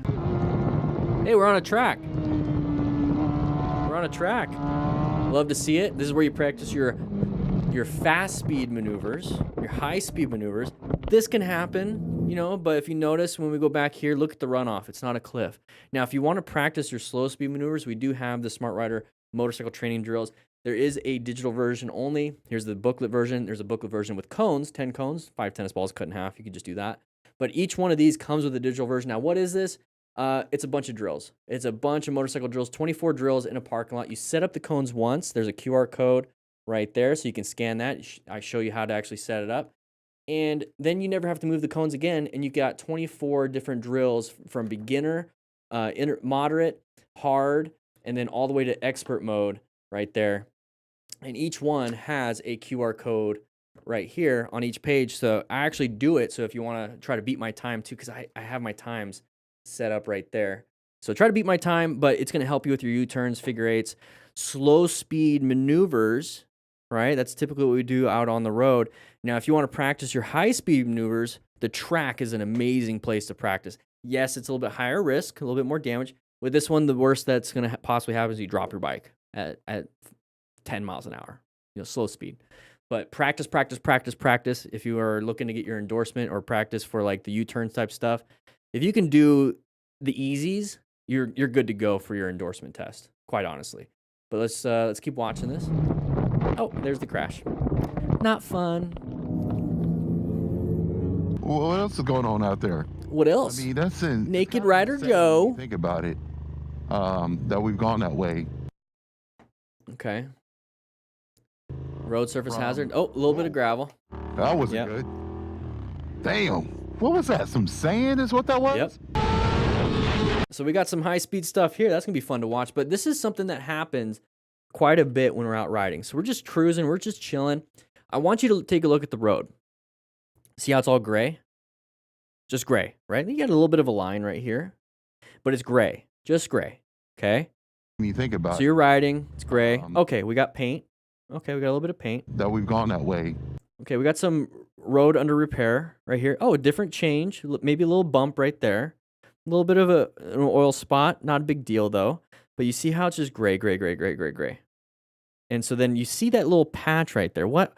That's a different color. That's a different color than the road. It's brown. That's weird. This is the process going through your head, hopefully. Hey, it's brown. That's weird. Oh, when it comes to planning our ride, locating a hazardous situation, I want you guys to know that a discoloration in the road, even these bumps or road under repair, that's a possible hazardous situation. So that puts you into the perspective of, I just want to avoid it. I just want to avoid it. I'm just going to try to avoid any hazardous situations. Is it a relevant threat? It could be this part of the road, right? I want to avoid this, but guess what? It's not in my path of travel. So it's not a relevant threat because I'm not going to go over it automatically because I'm going the other way. So yes, this right here is a hazardous situation sometimes. You never know. And I'm not going to hit it because it's not in my path of travel, so it's not a relevant threat. Now, what's the active threat here? Oh, I'm going into this path and there's some dirt or brown or something. It's discolored. It's not the same color as the road. It's right there, and I'm actually going to go towards it because that's the path of travel that I'm going. So now I'm going to navigate this active threat. I'm going to make it an active threat. I'm going to err on the side of caution. It's an active threat. So I need to put myself in a new position for safety. And a position for safety is just a place where there's no road surface hazards. You have good line of sight, good space cushion, and an escape route. We have an escape route over here to the right. We have decent space cushions. There's nobody around us, so the space cushion's good. Line of sight is great, other than the red arrow, but that's after the fact. That's editing. But we have this. So if I'm trying to avoid this, I'm going to aim my bike to the sides of it. And if I have to, I'm going to do a double check with my mirrors and my blind spot, maybe go to the left of it. And if I have to, I'll go on the shoulder and then get back on the road. Either way, I want to be away from that. So what I'm trying to get at here is that, it's kind of common sense. It's kind of already it's common sense. You should not hit gravel. The thing is, I want you to actually have it in your brain to find these things. Because you could be like this motorcycle rider. Let's go back just a little bit. He's just kind of relaxing, chilling, normal ride. He's not searching for it. He's talking on his moto vlog. He's not actively searching for it. His safety isn't the front of the mind. The moto vlog is on the front of the mind. So he doesn't see it. He doesn't see it until after. Whoa. See? Now after the fact, it's whoa. I want you guys to be in the mindset of seeing this stuff ahead of time so you can avoid it and you don't have this whoa moment. Nothing wrong with what he did. I'm glad he's not crashing. He's got full gear and whatnot. But the whole point of what we're trying to get at here with this channel and what I try to teach is be proactive in your searching abilities. Be quick on your situational awareness. Point out the uncommon thing in the common situations to get yourself in alert so that you can do something about it. I don't want you to be a victim of random things in the world. I want you to be somebody empowered to handle the random things that come at you. That wasn't good. Damn. Thankfully. Sand is what that was? So high speed, having some fun. I just love watching this. It's not a big deal. This was a mixed AB group on the busiest weekend of the year where the rules were very specific and hammered into the morning meeting on no aggressive passing, and it should be a chill day to ride around with friends to end the season. So it sounds like this motorcycle rider did a kind of an aggressive pass. It should have been more of a chill ride. If it was talked about at the pre-ride meeting, then we should have all been on the same page. But just like in motorcycle group riding, it's like you do a pre-ride meeting. It's like, hey guys, we're not going to do anything stupid. But once you get that adrenaline going, we're riding, get a little bit of ego. It's like, there's some idiots that will do something stupid and doesn't do what was supposed to happen. So I do hope there is going to be some kind of consequence to this. I don't know what it would be. I wouldn't know what to put on there for the consequence. But, he's not doing what was discussed earlier and agreed upon. And that, honestly, is at the end of the day what traffic signals, road signs, speed limits are. That's all agreed upon stuff. So that's when other car drivers are anticipating other car drivers will do. So then when somebody speeds, like a motorcycle speeds super fast, it disrupts the rules set in place. So that's why people get mad. And gets dangerous. That's why I have no problem with road rules. Experienced rider was pushing too hard just to chilling. keep up with the group, and So it ends 50, with him going 48. Oh, rider up ahead got to keep making it through the turn, buddy. How do we rescue him? But thankfully he was okay and hopped right back on. Good time with everyone though. Good. So remain calm, ensure your own safety. Very good. So right here, I don't want to park. I get it. You want to be as close as possible to your buddy, but just think real quick. This is the whole point of this. Is where he crashed was right around the corner. And so then we park over here. Now, if somebody's coming around this corner fast, let's wait until we get to I would pull into the driveway. That's a good spot. So if somebody is going super fast here, they make the turn, but they're like start panicking a little bit, they're going to hit one of us. coming around this corner. So I'd pull into the driveway. I would pull into the driveway, and then I would jog. I wouldn't run, because if you trip and fall and break your leg, now 2 people are hurt. So jog and help your buddy.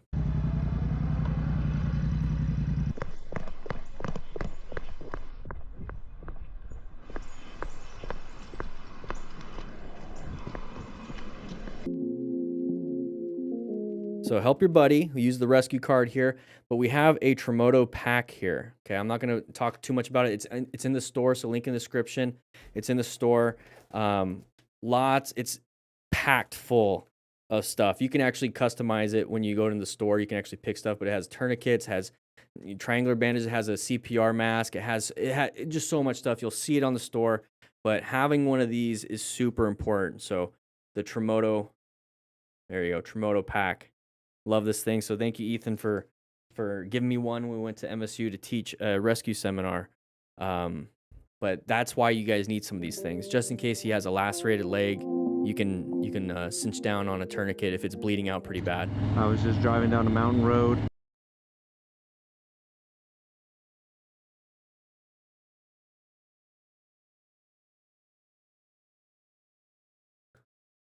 Yeah, it can be attached to the leg.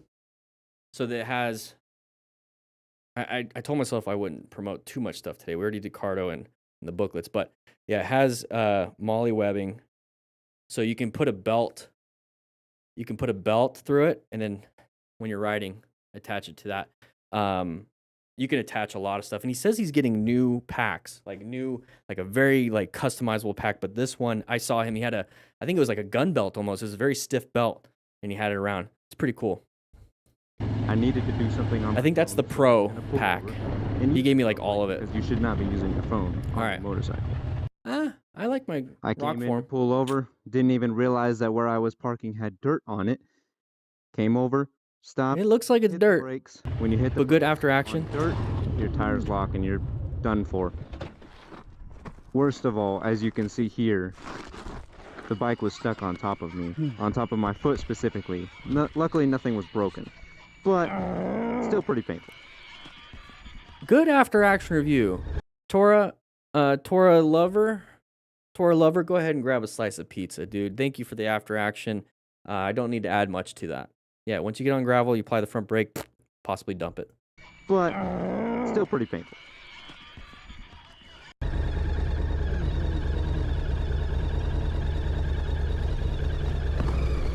Oh, yeah, newbie mistake. That's why you practice the Smart Rider drills. Oh, good swerve. Okay, so one sec. This is gonna be a long video, guys, but yeah, practice Smart Rider drills. Friction zone throttle control is pretty good. Okay, so we're coming up to here. Let's pretend the other person's not speeding. Let's just pretend they're going the speed limit. Okay, let's imagine speed limit, but then not paying attention. And then last second, oh crap, there's a car. What do I do? Mercy brake, mercy swerve, mercy acceleration. 3 things that you can do in an emergency situation. Not paying attention, all of a sudden, what do I do? Go into your escape path with that emergency swerve. So good job using just the shoulder for that escape path. Let's just celebrate the escape. Let's say he's not paying attention. Great swerve.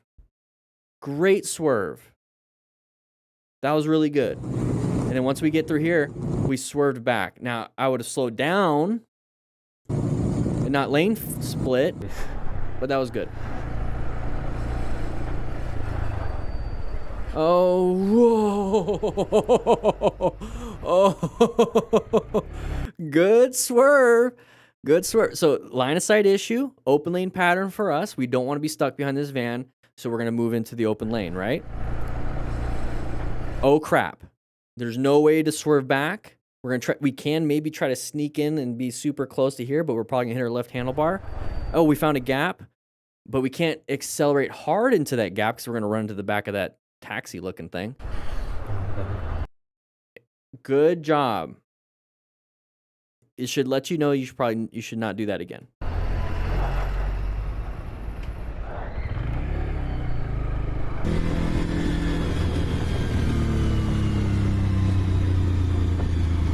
Okay. Oh. Oh, dump the bike. Oh, dump the bike. Let's go back a little bit. So we're coming up to here, the 495 South. Where's that, everybody? Write that in the chat, 495 South. We're going to make a right-hand turn. Oh, we have somebody here, panicked a little bit. Handlebars are turned, applied the brakes. We fell over. That's what happened. So when you're applying the brakes at a stop, like we're ready to turn, we weren't anticipating to apply the brakes, but we saw this. Oh crap. Straighten the handlebars and apply the brakes.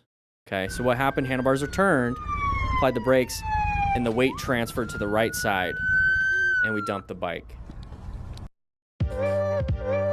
What do we got on us?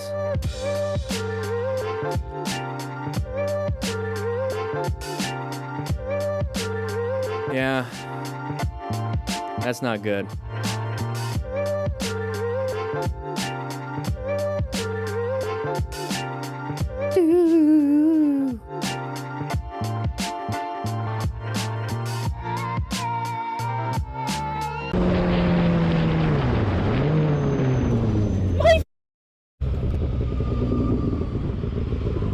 Oh, scary situation there.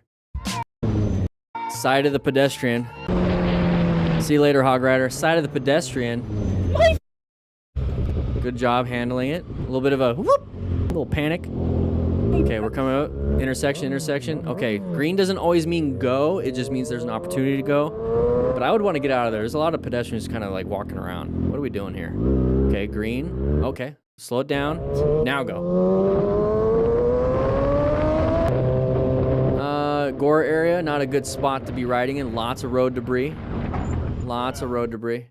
So there's no reason for that car driver to be doing that, but they did. So good job, Mercy, braking. Okay, handled it. Okay. Oh, side of the vehicle. So slow down, apply the brakes. Watch out for the pedestrian. Just stay right here. Stay right there. And thank you for another end card. But guys, with that said, grab a slice of pizza, ride safe, be smart riders this weekend. Okay. And then I'll see you guys on the next live stream. There it is. 50 minutes. I turned a 10-minute video into 50 minutes. I love having these little class seminars with you guys. 88 of you in here.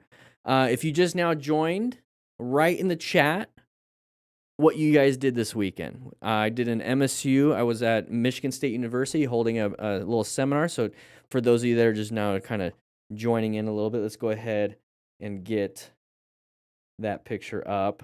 So I did a nice little seminar. The green screen is going to make it to where the thing's going to be hard to see, but it says motorcycle trauma seminar. Nice little seminar with Tremoto. Got to talk to MSU Moto Club. It's a Michigan State University Motorcycle Club. They gave me a nice little goodie bag too.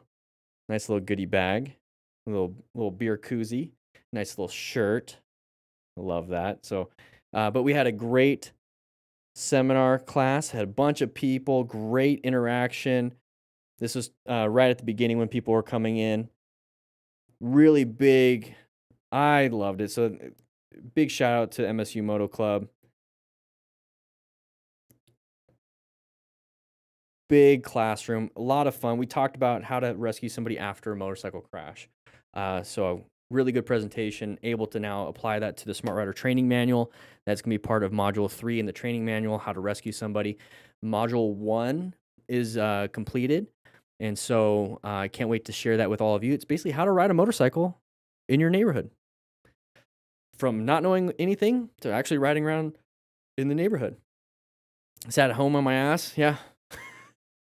I took like a 5-hour nap on Monday. The flights were insane.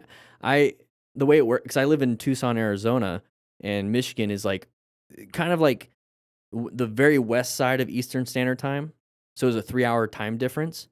And so the flight back was, it took off at 6 a.m. So that's 3 a.m. my time. Obviously, I have to get there for boarding.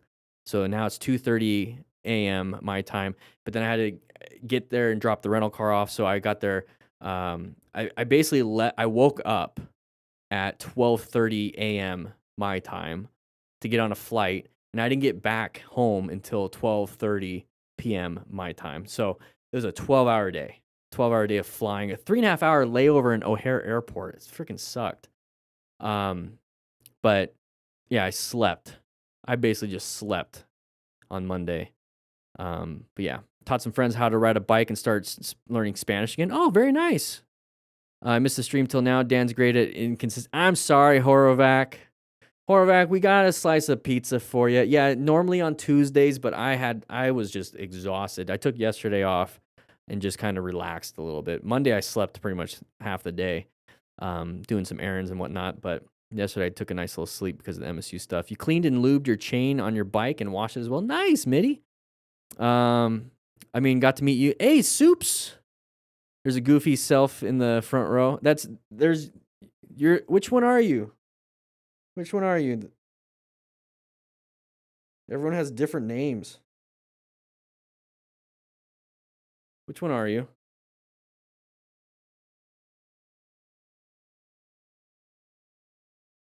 Bearded guy. Hey, that's you. Is that you? It was nice talking to you. Collarbone man. Collarbone. So you knew all about that stuff. Good conversations. I'm glad I got to meet you. Gonna play Helldivers 2 tonight. I played a little before getting on, but I would love to play Dan the Fireman on Helldivers 2. Clavicles are fun. I love saying that word, clavicle. But we got some more stuff. Smart Rider, my friend, and I both had met the wall trying the kidney. Can this be done without steer lock on our SV650? So the kidney design. So the kidney, let's go ahead and bring that up. That's a fun one.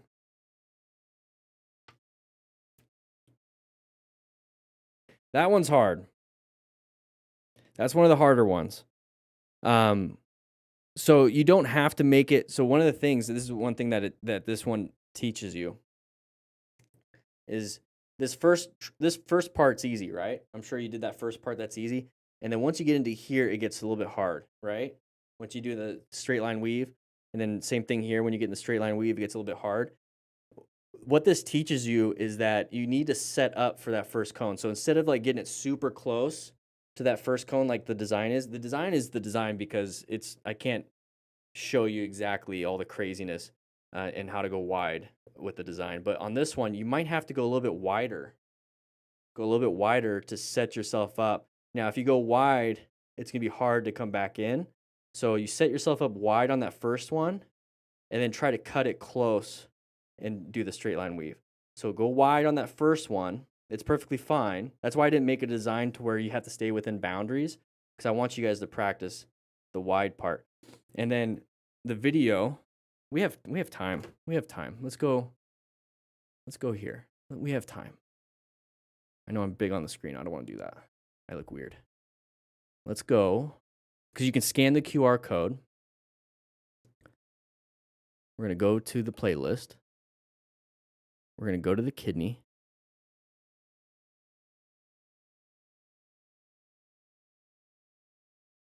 The kidney. Now the kidney, it's going to be fun. It's basically a straight line weave with some turns. So let's go ahead and familiarize. We're going to have to go all the way to these last cones, all the way around. So first one is familiarize. So yeah, look how wide I'm going to go. To go wide look how on this part because it's pretty much a 360. And then see how it's pretty hard even on a cruiser, but I went wide on that first cone. So on this one, I'm going to go wide on that last cone over there. So nice. See like how wide I went? Counterweight. And then I cut this one close, and then I turn as soon as I can. And this one, it's hard to go wide. You guys are gonna have to make fun it through with that here. one. So even I was saying, hey, it's pretty difficult. Now the secret is smooth. Moto Travels, I don't. 9 seconds. I want to say starting next year, I'm going to be focused on the games next year. The training manual I'm focused on heavily. I'm focused on the training manual. So wide right here, and then you cut it. So starting in 2026, we're going to be doing them every quarter. Get some speed.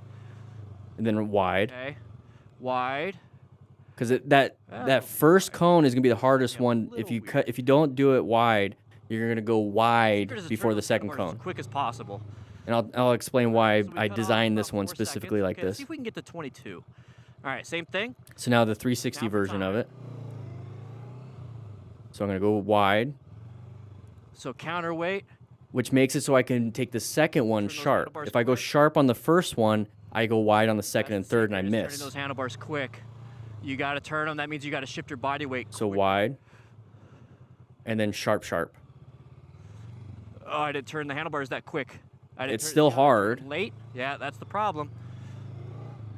Okay, so the whole point, let's go back to, let's do this one right here. So I did this because when you do the straight line weave for the endorsement test, or if you do, so that's the slow speed version, but the faster speed version, right? The faster speed version of, hey, I went sharp on the first turn is when you're in the canyons.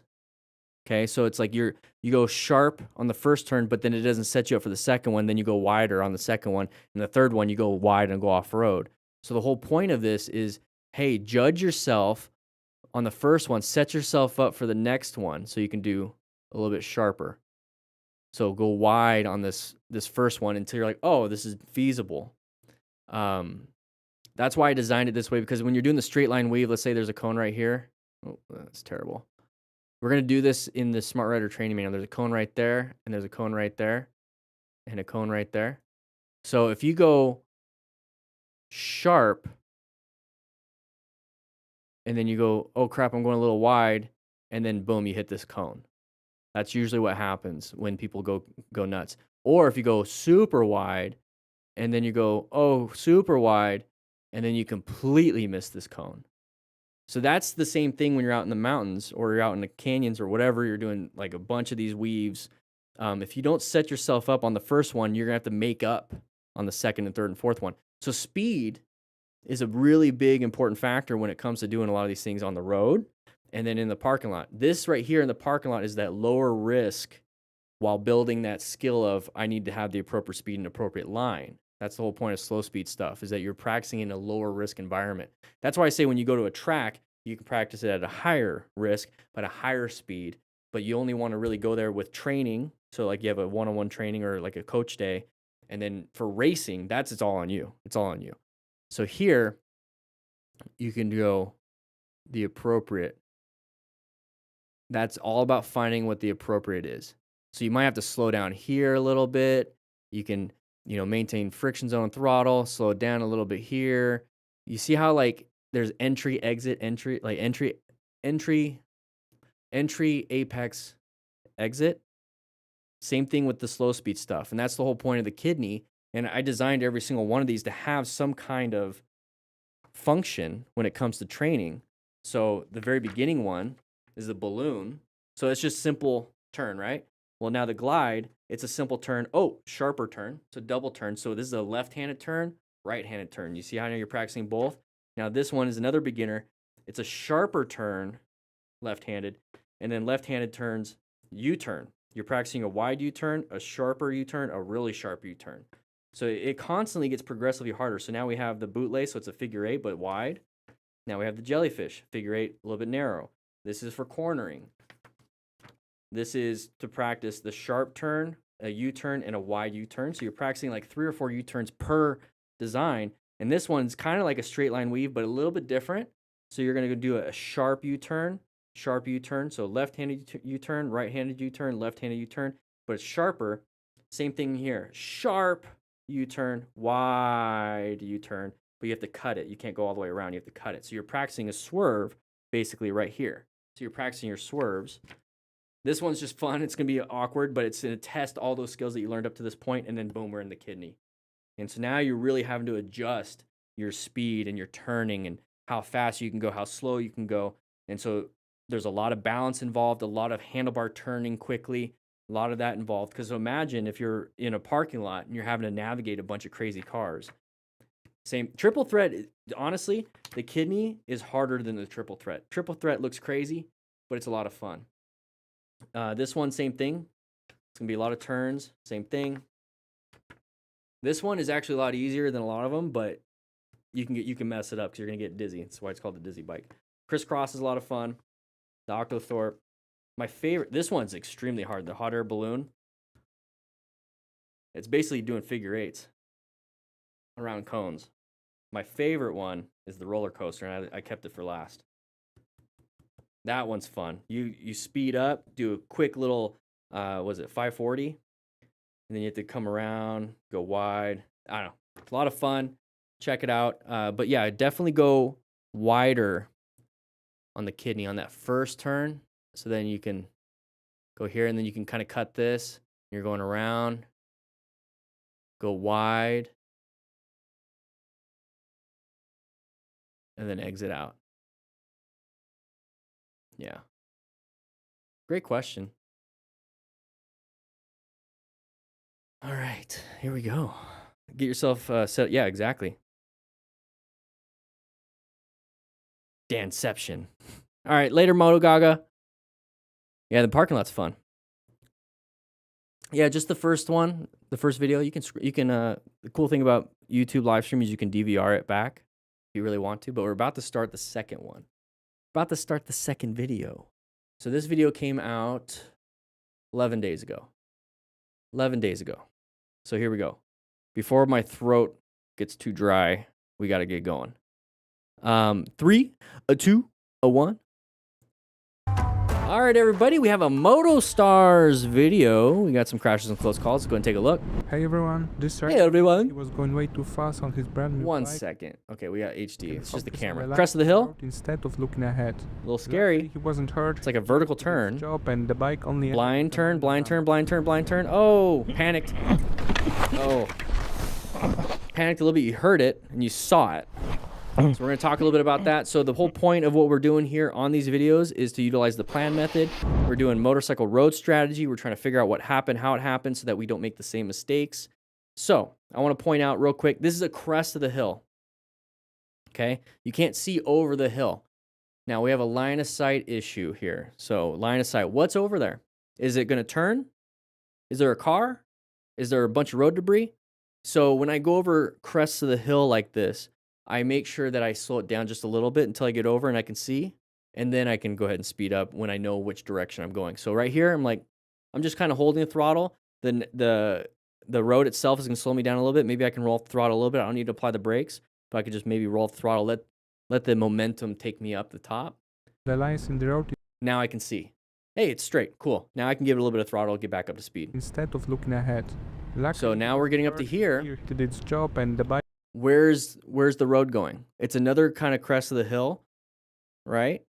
And so I don't know what's going to happen. We have a line of sight problem. So when I have a line of sight problem, when it comes to planning my ride, okay, corners and intersections are the most dangerous places for motorcycle riders because of possible collisions or possible failure to negotiate corner. So when I see a crest of the hill, it puts me into this is kind of a hazardous situation. It's not dangerous. It's just not perfect. And I like perfect. I like to know where I'm going. So it's a hazardous situation. Now, is there any relevant threats? Well, maybe me going fast is a relevant threat. I might actually be the threat here. So I'm going to go ahead and roll off the throttle a little bit to see what is around the corner or around the crest of the hill. And then when I get up to here, minor damage. I am so thankful that I rolled off the throttle because I'm going a little bit slower. And when I roll up the throttle, the weight transfers to the front tire, so I have more traction on the front tire. So when I need to use that front tire to turn, it has traction. So I'm thankful that I did that. I prepared myself for this turn. And now that I see the turn, now I can make the turn. I can do some counter steering. So it's basically like, I describe it in the Smart Rider Training Manual on Module 1. But basically, you're turning into the turn now. Okay, very good. At a little bit slower speed. Saved me a little bit. And now that I'm over here and I'm making the turn, I can give it throttle. So you're constantly adjusting, you're constantly making minor adjustments, just like if you're in a car, but it's a little bit different when it comes to a motorcycle. And that's what I want you guys to pay attention to. Be a little prepared for that. So the vision is what's going to help you, because when we see the crest of the hill, Luckily, he that's going to wasn't hurt. prepare He you did its for job those and the bike movements. only ended with a minor damage. And then right there, he slammed the brakes. You see the little jostle of the bike, a little bit of a panic, slammed the brakes. If we just continued on with the turn, we would have been good. But we had a panicked moment. So what can we do in an emergency? Emergency braking, emergency swerving, emergency acceleration. I think, honestly, I've been saying those three things. Swerving is a turning thing, but maybe just emergency turn. Just turn. It's a reaction. You need to turn instead of apply the brakes really hard. I bet you could have made it if you didn't slam the brakes. Overall, pretty painful. Got full gear though, so that's good. Except for pants, but still. Beautiful area. Hopefully no deer pop out. Oh, road surface. Road under repair. That sucks. Okay. So, we're riding. What I like to point out is the road looks pretty normal. It's all pretty much one uniform color, except for that little spot right there. He's avoiding it. Perfect. Pretty uniform color. Don't get distracted by the views. I would, but try not to get distracted by the views. One hand off. This is where your vision should see this ahead of time. Road under repair, right there. You see the road under repair? Might have a little bit of a lip, and that's what happened. This is why we wear full gear, just in case. Car drivers don't have to deal with this because they have stabilized, basically 4 wheels. We only have 2. And one of them is very important. That front wheel is very important. All right, merge area. People are moving over. Just kind of find your intersecting part to kind of come in together. Watch out for anybody wanting to switch over. This person's applying the brakes. Swerve, please. You have to swerve. When I say swerve, I mean swerve. Get yourself out of there. Don't just like coast over to the new position. Swerve. They're slamming the brakes. There's a lot of brake lights. What can we do? We have to find that escape path. Swerve. Go into lane split. I don't like lane splitting for the most part, but it is a skill. And it's a skill that I want you guys to learn. I'm going to keep lane splitting because Dan said no. Just know that when people lane split, they get between vehicles, right? You're capable of doing that on a motorcycle. So it's also an escape path. So if somebody slams their brakes, you have the option to swerve because you're not going to be able to stop in time. Your total stopping distance is not good enough. It's not good enough. So you're going to have to do that emergency swerve. And when I say swerve, I mean swerve. Don't just be like, I'm going to kind of coast. I'm going to coast. And then boom, collide. No, I want you to go for that. Swerve. Get out of there. Get out of there.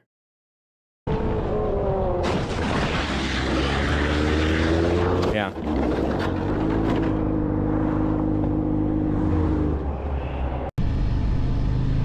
All right, chevrons, those signs indicate a sharp turn. Easy turn to handle, but trust that it's going to be a sharp turn when you see those signs. Oh, watch out for animals. You're not going to win that one.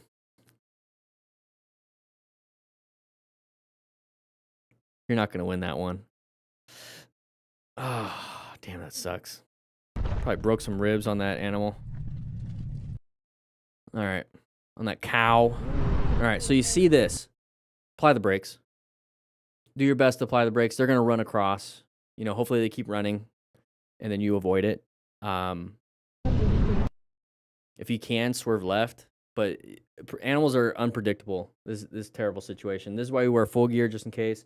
As smart riders, acquire and use personal protective equipment, just in case something like this happens. Oh.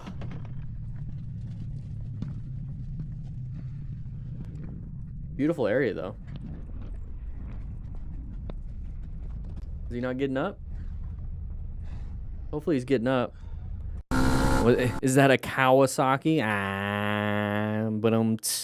Grab a slice of pizza, buddy. My moto, go ahead and grab a slice of pizza. That was funny. All right, here we go. Here we go. We're going through a corner. Oh, went a little too fast. Flintstoning it. It's not going to work. You got to make the turn. So he puts his foot down like, I'm going to slow down. It's a little bit of a panic. So I talked briefly about the 4 different things that you can do in a life and death situation in a panicked state. Freeze, flight, fawn, and fight. This is freeze. It's completely freezing up. You want to get, this is I tell you guys, flight, when it comes to other like car drivers and stuff, you just try to get away from them. In a corner like this, this is the situation where you need to fight. You get into this, oh crap, I need to fight. Make that turn. Make the turn. Make the turn. Not freeze like, oh, crash. It's, oh crap, fight. If it's a car situation, somebody's pulling out in front of you and they're like, doing whatever, it's like, oh crap, not freeze. Oh, it's Oh, crap. I need to get away from them. Swerve. I need to get away. I need to get away. I need to run away. A little too fast in the corner. Riding in a group, trying to keep up. Couldn't keep up. There's a crash. How do we help them? Hopefully there's no major bleeds, but remain calm yourself. Bro, are we doing this shit again, dog? With this damn helmet Gym Shark shirt. He doesn't go to the gym, though. Damn helmet, dog. Oh my gosh. What is going on? Moving on from that. Jeez. And he's already down. Easy corner, but same thing. Seems to be fine. Put his hands up. Remain calm. Zoom in on the camera. Can't see anything. Moving on. Too much speed and overcome. Too much speed. His rider and his ride came to an It's a good position. Look at the space cushion. It's really good. Oh. Whoa. Didn't make the turn. That's a nice looking parking lot, though. Landed it. Look at that parking lot. That is a beautiful parking lot to practice your smart rider motorcycle training drills. You just need 10 cones or 5 tennis balls cut in half. You set up the cones once. There's the design. There's a QR code, which takes you to a video of me setting it up. So if you don't know how to do it, I can show you how to do it. And you get 24 drills. Never moving the cone. Just follow the drills. Same thing. QR code of me doing it so you know what it looks like. And then it has my time on it. So try to beat my time. It goes from beginner, moderate, hard, and expert mode. Link in the description for that. There's a digital version that goes on your phone. I'm not going to bring it up right now because I don't have it, but rock form mount, 20% off. But either ways, great parking lot. Now, what did we do, though? All right, great positioning. I didn't know he was turning. Great position for just riding straight. If you're going to make a turn, go ahead and give yourself some more space. Make the turn a little bit easier. Get off to the left, okay? Because right here, you're cutting it sharp. You're cutting it real sharp. Make it a nice, easy, wide turn. Use the indicators. Or we're just going a little too fast. You can still make this in this position. Just slow it down a little bit more so you can make the turn. Here, we just kind of did this. When we're over here, we could have done this. Okay? So he just cut it a little bit too sharp, a little bit too fast. A little bit of a panic. Thankfully, he didn't crash too hard. But then he can go practice his drills right there. Beautiful parking lot to do that in. Oh, it's a beautiful looking bike. I love the color. You guys like the color? Oh, this shit's gonna be heavy to lift up. You can do it. You can do it. Put the side stand down and get on the other side and lift it. All right, going a little fast, having some fun on this road. Oh, speed bump. Am I gonna make it, everybody? What do you guys think? Hell no, small crash. If yeah, Suzuki Airlines. What do you think's gonna happen? Write in the chat. A, B, F yeah, C, and D for Suzuki Airlines. What do you guys think? 3, 2, 1. Here we go. What are we gonna do? What is gonna happen? Speed bump, high speed? I don't know. Yeah, look at that. He made it. He made it on the sidewalk. Very good. Handled that situation. Didn't think that was gonna happen. Oh, we saw this one before. Side of the vehicle, up and over. His leg is not doing well. I think his leg might be broken. Let's take a look. We've seen this one. I want to see that right leg. I'm looking at his right leg.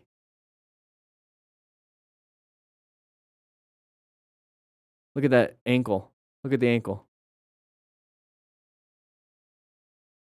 See how it's just floppy? A little floppity flop. I think he broke his tib fib. See how it's twisting a little bit?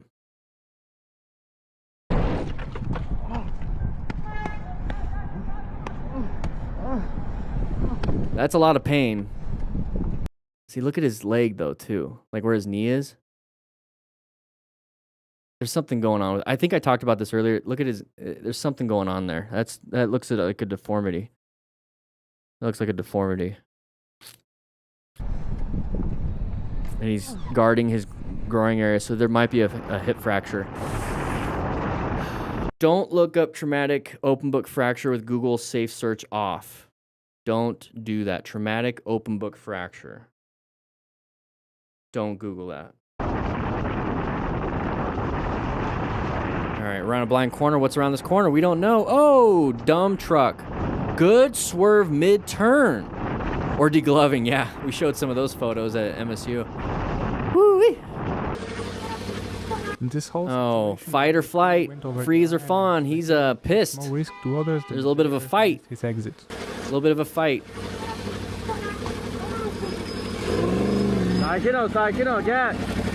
Don't worry about it. Don't worry about it. Let him go. Now you're putting yourself in danger. All right, fun little road. It's not a dual sport. Ooh, I'm worried about his leg. I'm worried about his leg because it hits the wall, I think. Right there, boom. The crash was 100% my fault. A little bit too fast. Decided to brake and didn't look into the corner. Everything you can do wrong, I did it. Hey, I love these little context things here. So a little bit too fast in the corner. Okay. Same thing. He applied, like he's just said, applied the brakes. He could have made the corner if he just went into the corner. So like I said, freeze, flight, fawn, or fight. Freeze, flight, fawn, or fight. He froze. Panic. Froze. Went straight. It should be, panic, because you're going to have that panic no matter what. You're going to have that panic. Now, depending on your skill level, means that you can get out of that panic as quick as possible. Some people stay in the panic. Now, with more training and skills, and I know a lot of you guys are, with public safety, military, and all that stuff, you guys all have that, this sucks. Oh my gosh, what the heck's going on? Panic, panic, panic. But then your skill comes in. This is exactly what I got to do. Then you do it. And then it gets you out of that. Okay? At least you have something to do. So here, there's the panic, stayed in the panic, stayed in the freeze. If you get in that panic, get in with training, I got to make the turn. That will pull you out of the panic. And that's why I want you guys to get training. Training is so important. So get the training. So what we know from here is to hyper-focus on the road, not that. So, panic, there's a wall. Freeze into it. It should be, there's a panic, there's a wall. Here's the road. Go to the road. So I'm worried about his leg. See right there? Look on the right. He puts his feet out. See the right foot? Boom. One frame. It's basically instant in real life. Hyperextension of the knee, start tearing some ligaments, ankle, fractures. I'm worried about the leg. It could also push the femur into the hip socket, and you could break your hip.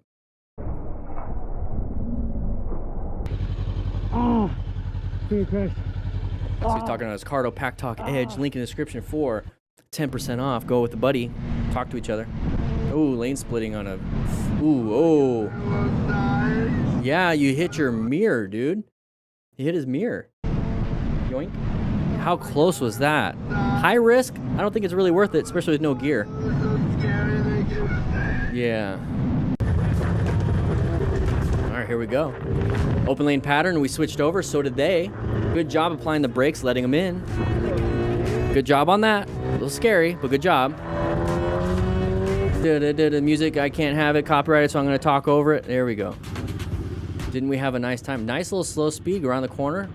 Maybe a little too slow, though. A little too slow. There is a perfect amount of speed to do slow speed maneuvers. It doesn't mean snail crawl. So practice those slow speed maneuvers. Link in the description for 20% off of the drill booklet, by the way. Go Practice 20 is the discount code. All right, here we go. While the driver 200 kilometers an hour. How fast is that in America units, everybody? I got a handy little cheat sheet here. 200 kilometers an hour. It's 124 miles per hour. Okay, we're going 124 miles per hour without gloves, without a jacket. Write in the comments what you think is going to happen. might have been a little more careful, the rider's extreme speed made it nearly impossible to spot him in time. Yep. Okay, intersection. That's what the markings show. Ooh, got lucky. Got lucky. Oh, he's got a jacket, but no gloves. Hey, that's a Cardo Pack Talk Edge right there. Love those things. Yoink. Oh, he fell. Now, why did we fall? Hey, we're playing the drums. That's pretty cool. Look, he's got a... Where do you think that dent came from? On the top of the tank.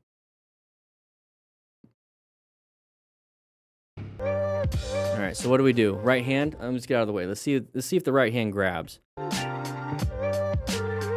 No, tram tracks. They're tram tracks. Look at the tram tracks right there on the right of the screen. His left. Tram tracks. Went over it just gently, just did that. Tire got stuck in it, so go over it quickly. Just got caught. Left shoulder smash impact. Soup lifeline. Clavicle. Possible clavicle injury right there. Boom. Shoulder. Snap. Oh, drifting. Too much rear brake. Too much rear brake. Slam that rear brake.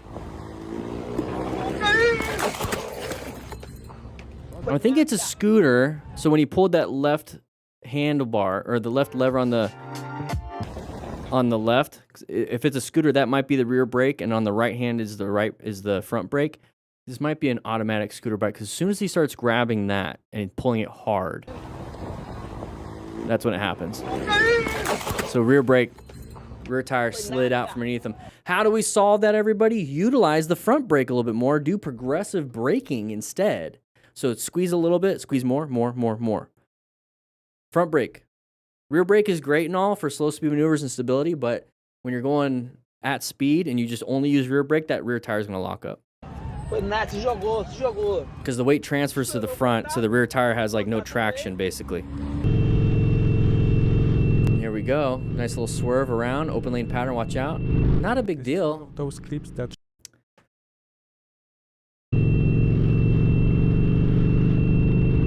This is one of those clips that shows how pointless aggression on the road really is. Yeah. Everything could have gone smoothly without any argument. Yeah, definitely. He's wearing a Cardo Pack Talk Bold.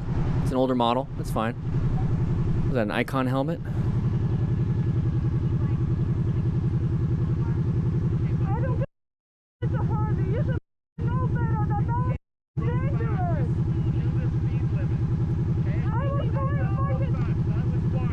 Yeah, there's no point. There's no point. So all of this can just be avoided with a mindset shift. This is the mindset I want you guys to have. So that's why they're upset. Okay. Cameras, the GoPro is probably on wide angle, or Insta360 is on wide angle. So actually this is closer than it appears. I'll give them that. So they switched over from the left turn lane into their lane. Okay, so you witnessed that. It's an intersection. It's a hazardous situation. We're locating hazardous situations, intersections. Is it a relevant threat? Yes, it is. It's in our lane, so we have to navigate out of our lane because we're going to collide with the truck. Okay, cool. So we're going to navigate into a new position for safety. So what do? We swerve into a new position for safety. Very good. So the mindset shift here is, I saw this, I recognized it, I'm using the plan method that Dan talks about all the time. I see it, I do it, boom, navigate into a new position for safety, solve my problem, I love it, I'm not gonna collide, I solved everything, I'm paying attention. So have the gratitude and be proud of yourself. That's the mindset shift. Be proud of yourself for seeing and recognizing this and doing the skill set to get yourself out of it. Perfect. Put an achievement on the board. I solved the crash. I just had a close call. I solved it. My skill sets are there. I acted appropriately. I did what I needed to do. I am a good rider. Things happen. I solved it. I responded. I didn't react in a negative way. Boom. I love myself for it. But if we have the mindset of, oh, they should have been paying attention and they shouldn't have done that, and now I'm angry, and now I'm going to let them know my anger, and now I'm going to be angry for the rest of the day, and I'm going to take this out on my kids and yell at them for spilling some food on the floor at dinner. You see how it can just keep going and it can get bad? Shift the mindset into gratitude that you did something well, into being proud of yourself. And none of these things will be a real problem anymore. Because then we get into this situation where none of this needed to happen. None of this needed to happen. None of this needed to happen. Just reading the patches. It's whatever. Not a big deal. Not a big deal. Not a big deal. I don't even care. Not a big deal. Not a big deal. You're increasing your blood pressure. It's not a good look. It's not a good look.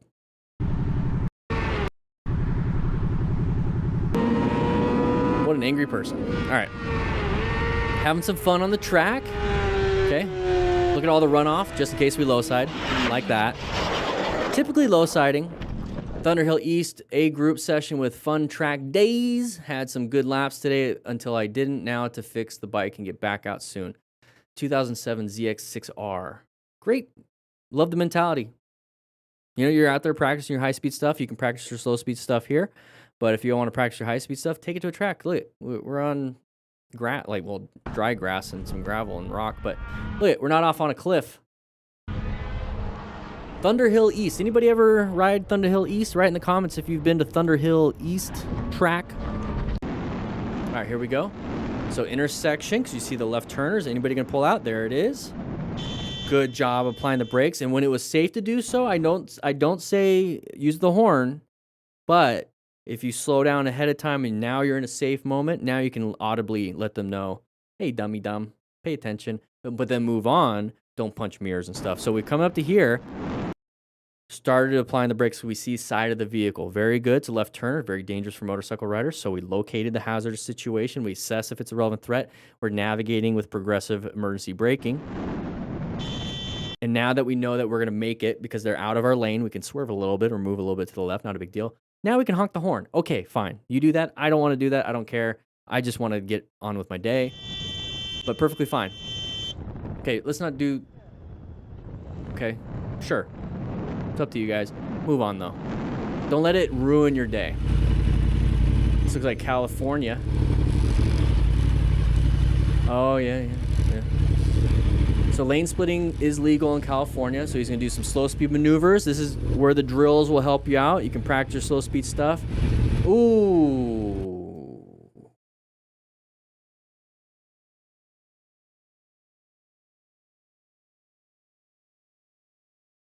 Rescue. Remain calm, so doing very good. Ensure your own safety.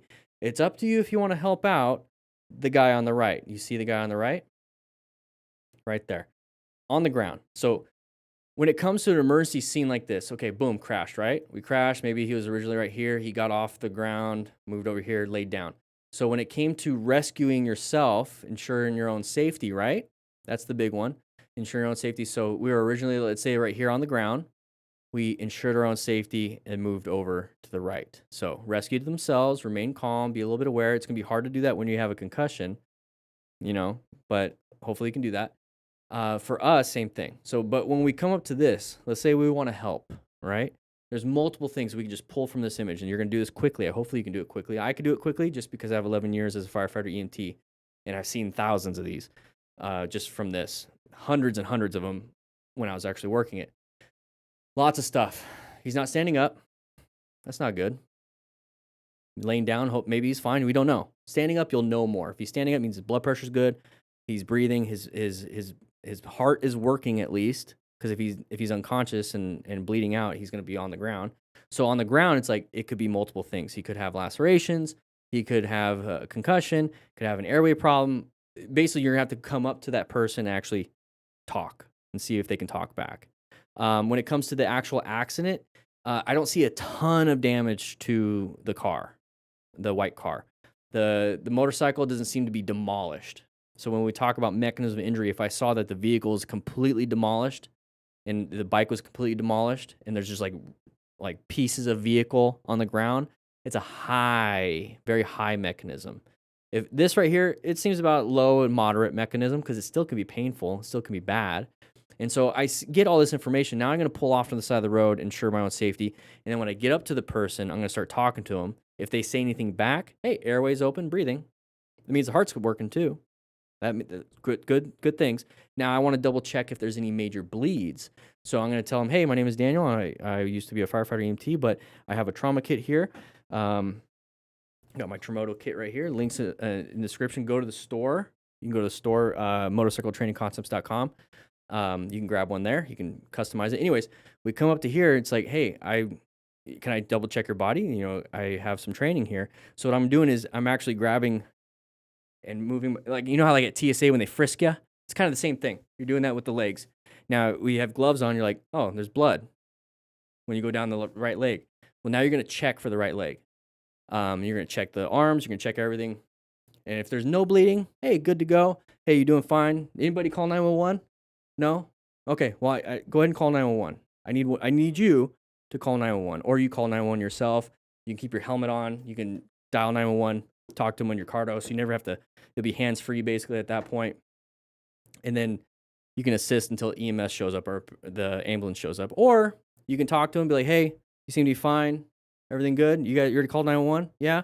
Doesn't seem like there's anything else I could do here. And you can just take off.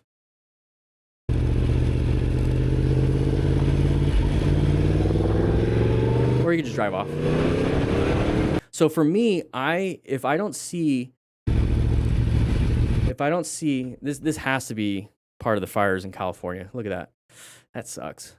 If I don't see police or fire, any actual first responders on scene, I will stop. If I see police on scene, maybe, depending on how bad it is. If I see fire and EMS on scene, like a fire truck and an ambulance on scene already, I'm not going to stop. They don't need my assistance. They don't need my help. They have everything they need. But if there's nobody, yeah, I'm stopping. I'm going to help. I would park. If I was going to stop to help, I'd park like right here. And then I'd walk over.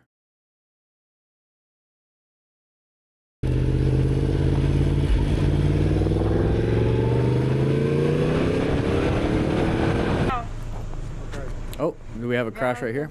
We didn't know somebody would. Oh, no gear. New rider with passenger crashed on curb from grass clippings, bike in the ditch. Okay, grass clippings, sure. Sure. The biggest thing here is that why are they on this side of the curve, right?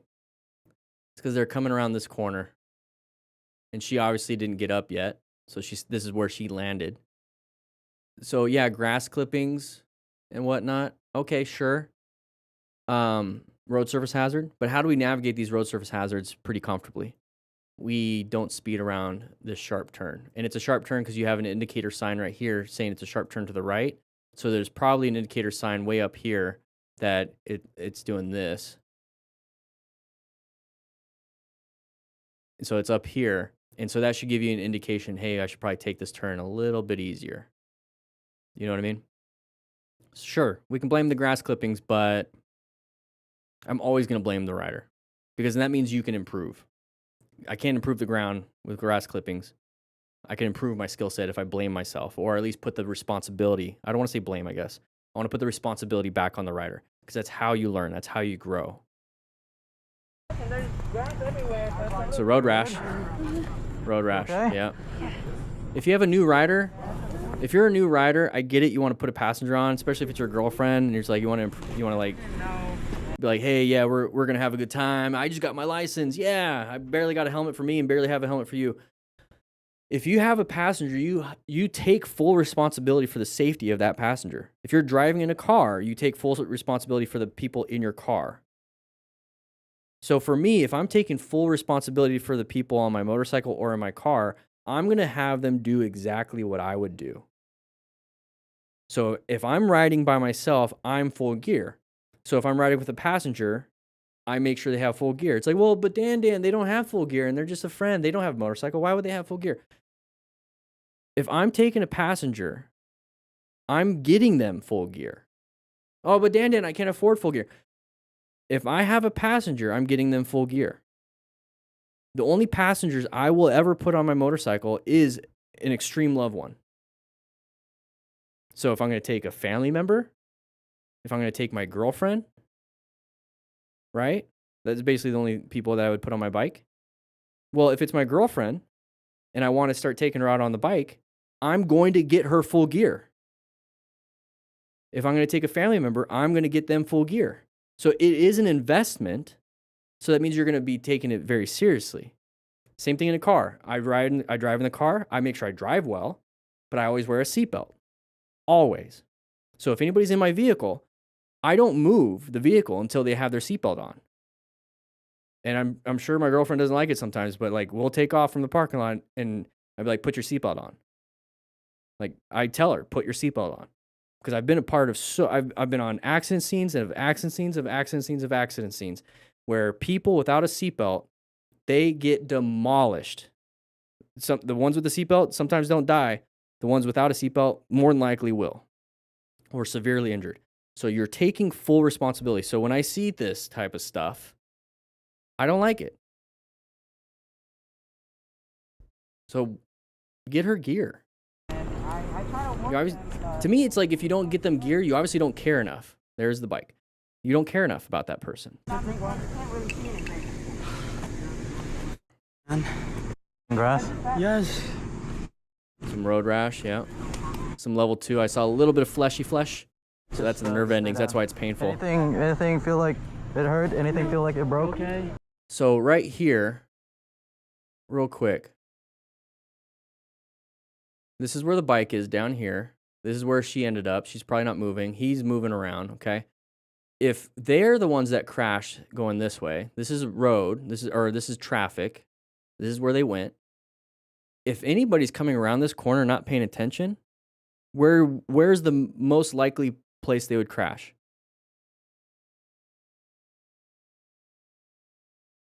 Right there. They're standing in the most likely position another vehicle will crash into. Move. Ensure your own safety. It's common sense, right? Nah, not a lot of people know that. Not a lot of people think that. If this is where they crashed, this is where the bike is, and this is the pad, this is basically where it went. This is where another vehicle will go, and they're standing in where the other vehicle will go. So move away. Now, if you have multiple people on scene, what I would tell somebody, if I was this person, let's say I crashed. Ah, crap, I crashed. What I would be telling is the other person, hey, go around this corner over here and do this when any cars are coming. Just do this. It's going to freak them out a little bit. They're like, what is this guy doing? And they're going to slow down naturally. Like, what is this guy doing? That's not normal. And they're going to slow down naturally. So when they come around the corner, like, oh, that's why. Don't stand in the area where you crashed originally. Move yourself away, because that's where other vehicles will go. Feel good? Yes. So right. Grass? Yeah. Right there. You see how, like, if somebody's speeding around this corner, boom, we get hit. Yes.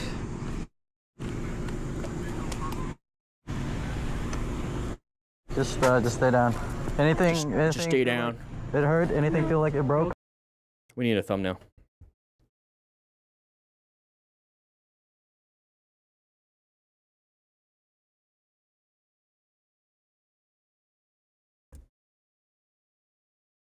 Okay. You fine? Insta360 Ace Pro co-engineered with, I don't know that logo. Oh, most insane motorcycle crashes. Yeah, that's pretty insane. Well, thank you, though, MotoStars, for putting this video together. And thank you for everybody that's crashed so that we can learn from it. But for those of you that are smart riders and you've been paying attention, you made it all the way to the very end of this video. Grab a slice of pizza. We're going to watch one more on the live stream. But grab a slice of pizza, enjoy yourself. We have some drinks. We got some soda pops there in the little mini fridge right there. But make sure you rescue somebody. There's the cards right up on the wall right there. And pay attention to the little color codes there. But plan your ride. Sit down in the chairs, and I'll see you guys on the next live stream. Hey, look at that. That's fun. We got one more. We do have one more. This one is 3 years old. Oh, he's got some shirts. Let's take a look. Oh, interesting. Interesting. Got stickers? That's cool. I should make some stickers, right? Do you think I should make some stickers? MotoStars. Comics. I love comics. Very cool. Teespring, though. I'm sure he's only making like $5 per t-shirt because they charge a lot. Nice daytime walks me. That's great. It's getting closer to that point where I can take the doggos for a walkie walk. Oh, I said it out loud. No, they can't hear me. W-A-L-K. I think my dog Stella started learning how to spell. As soon as I start saying W-A, she's like, huh? What? But we got one more video, guys. One more video. So 80 of you in class, 73 likes. I know some of you guys just joined. Can we get 100 likes? Click that like button. Hit that subscribe button. Hit that notification bell button so you get notified every time I do a live stream or when a new video comes out. Typically, the videos come out on weekends, but live streams either Tuesdays or Wednesdays. Sorry, Horovac. I was supposed to do it yesterday, but I took a nice little day off. You forgot to check into class, me? All right, put the pizza down. Put it down. Put it down. Oh, are you signing in now? Okay, pick it back up. You can have a slice of pizza. You guys want... I feel like a donut. I feel like a donut. What do you guys think? Should we have some donuts? You want a donut? Let's have a donut. Let's have some donuts. Yeah. You're a big dumb animal. It's okay, but we have donuts now. Grab yourself a donut. No maple bars for some reason. We keep not getting maple bars. We have sprinkles. I love me a maple bar. I like cake donuts too. You know, like the little small ones. These ones are good. These ones are good. We'll have donuts next week too. How about that? If you guys don't finish these off. All right. Any crullers? What's a cruller? That sounds interesting. I'm all for trying new types of donuts. Donut. Vanilla Greek yogurt with some German chocolate cake or no. Ooh, Smee, you didn't bring any to class. You didn't bring any to class. I want some of that. Maple bacon long john with real bacon. Oh, that's a good one. Mm-hmm. Gotta get some Stroop waffles. Ooh, what's a Stroop waffle? It's not a blue waffle. A Stroop waffle. A Stroop waffle? I just Googled it.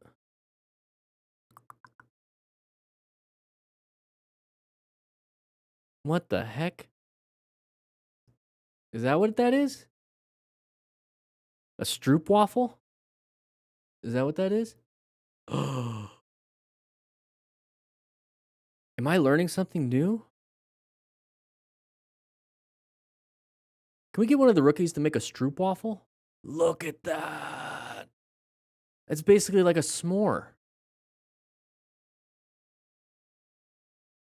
Look at... How come I didn't hear about this before? No. I mean, that's just an ice cream sandwich with a Stroop waffle. Is this kind of like what you get? Oh my Lanta. Because I'm going to need some. It's probably going to give me some heartburn. Look at those. I like how they're... What are they? Is it honey that they're filled in? Ooh, that looks good. Oh. Okay, we need Stroop waffles. Can somebody ride across the ocean and bring them back? Yep. Oh. Okay, I think it's about time for me to eat something. I'm getting a little hungry now. It's 1:34 p.m. my time. We started at 11. We've been live streaming for 2.5 hours. We probably have another 30 minutes to an hour because I make these videos a little bit longer. Wilfred, diabetes. Here we go. I think we got another video. This is a 3-year-old video. Let's take a look at the intro real quick. We're not going to hit the record button. Let's take a look at the intro. Oh, a little bumpity bump.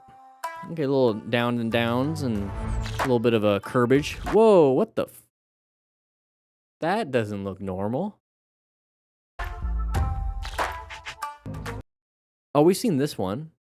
A perfect example for all those. We've seen this one. Convinced about This is a 3-year-old video. We just saw it on a recent one. Did he just reuse the footage? So this might be I think this video is I think this might be copyrighted because I think I had to cut it out. We'll find out. But yeah, that's why you wear a full face. Okay, here we go. Let's go back. Ah, you thought I froze. But I didn't. I like doing that every now and then. So, you guys ready? Remember, if you're just now joining, we have the Smart Rider Motorcycle Training Drill booklet. You just need 10 cones. I sell 10 cones, or you can just get 5 tennis balls, cut them in half. Boom, you got cones. I love that. So minimum gear that you have right there, recommended gear. The dimensions right here. You can scan the QR code. It shows me putting the cones together. So if that's a little confusing, it's 10 cones. But basically, you just set the cones down, and you don't have to move the cones unless you knock it over. But you don't have to move the cones whatsoever, and you get 24 drills, 24 motorcycle training drills in a parking lot, and each one has a QR code, so you can scan it, so you can see how I do it. So if you are like, how do you do this? You can I show you how to do it. And then also, it has my time. See if you can beat my time. See if you can beat my time. Yeah. 3, 2, 1, here we go. All right, everybody, we have a MotoStars video. This one's a little bit older. This is 3 years old, but we're going to see if the plan method still applies to this, because the whole point of this is trying to figure out how these people crashed or had close calls and utilizing the plan method to prevent it for ourselves. So if you're a brand new rider, you're thinking about riding, this also applies to car driving. Pretty crazy, huh? Because it's based on first principles in situational awareness. So this is an educational video. This is, we've seen this one recently. It's an older video, I guess. I don't know if this is copyrighted, so I might be speaking. I have to cut this out in the video. But road debris, boom, hit them. Why you wear a full face helmet. Okay, so we're gonna move on. That was a nice, easy drop off. And I stand corrected. Okay. Oh, not much you could do in that situation. You can't Flintstone your feet back enough. There's no reverse on the motorcycle unless you're on a trike or something like that. And even then, it's going to be hard to get out of that situation. So in this right here, the main thing here, and just like the last video, is to acquire and wear personal protective equipment just in case something like this happens. It's an accident. It's still a collision, but it's one of those common ones with cars when they can hit each other too. But we don't have crash protection. We don't have seatbelts. We have airbags. We don't have any of that stuff. Crumple zones. We only have gear, so I'm glad he's wearing full gear just in case he did fall down and possibly hit his head. Bike is the bike. You can always get it replaced. It's going to be a crappy situation. But we're going to move on to this one with these nice little ape hangers. Anybody going to move into us? Yep. Good swerve. Good swerve. So when it comes to emergency situations, we only have 3 things. There we go. 3 things we can do. Emergency braking, emergency swerving, emergency acceleration. That's it. Now, one thing I want you to pay attention to, there's 3 patterns that I really see a lot on these close calls and crashes. We have the side of the vehicle, which means that we're coming up to an intersection. We have a blind spot, which is we're coming up to here. So this is what it looks like to be in a blind spot. If you recognize this, this is what it looks like to be in a blind spot. We have a space cushion, so if they do switch over, we're not going to get hit if we stay right here. It's kind of like riding staggered in a group, just in case, you have to do that. I like to ride staggered with cars. And then an open lane pattern. Hopefully we get to see that during this video where we can show the open lane pattern. Those are the 3 things I pay attention to, and those 3 things that we can do in that emergency if something happens. So we're coming up to here. We're still in the blind spot, but now that space cushion, we're not staggered anymore. So if they do come over, we're going to get hit. Okay, so if you get yourself into this position, what can we do? Emergency accelerate, emergency brake, emergency swerve if we have an escape path, and we do have one to the right, so it's really good. So we're going to come up to here. They switch over. He perceived it. He responded quickly. So amazing job, Ian Blado. Good job, Ian Blado. As soon as you saw that tire started coming over, you can see how the tire crosses the line, kind of like right there. He's already responding. So very good, very quick. Love that. That means he has some experience. And he got himself out of it. Good swerve. So Ian, go ahead and take a seat, grab a donut, enjoy the rest of the video. You're doing good. You are a smart rider. And just moved on back into his lane. Very good. No anger, no punching mirrors, no nothing. Got him on camera. Very good. That's fine. Do your thing. All right, Martin Millers. So big congested area, not open. Big intersection. Oh. Got distracted for a split second, looking to the right. That person slammed the brakes and we collided with him. So intersections, people are still making decisions. I don't like being on intersections because people are making decisions to go left or right or whatever. So when I'm doing that, I want to make sure I have a good space cushion and paying attention to what's ahead. So he's doing a head check though, so that's fine. But just recognize that when you do a head check, you're taking your eyes off the front of the road. So be prepared. He's already reaching for that front brake. There's the application of the front brake. Not going to be able to stop in time. Total stopping distance isn't good enough, so we might have to release the brake and swerve left. But this is why we wear gear. Just in case. Just in case. My buddy's last name is Case, and he was telling me that he was gonna name his son Justin, just in case. And then he made a joke, cause like I'm gonna name my next daughter Charity. Little tidbit of information. It'll be fun play on words. But anyways, we're coming up here. Oh, what the heck happened here? So let's take a look. I'm looking at the shadow. He's standing up. Okay. Having fun. Kind of going in and out, having some fun, but a little bit too far to the left. A little bit risky. A little bit risky. Caused a crash. Sit down. Just sit down.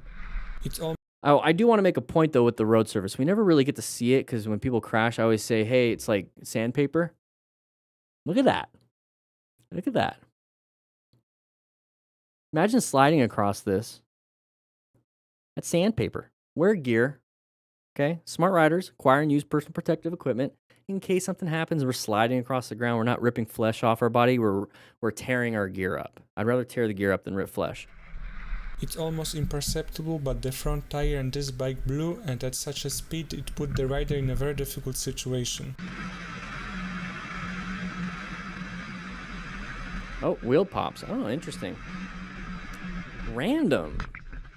Well, there's not much you could do in that situation. Huh. More like a heavy-duty cutting wheel. Even worse. Yeah, you're right.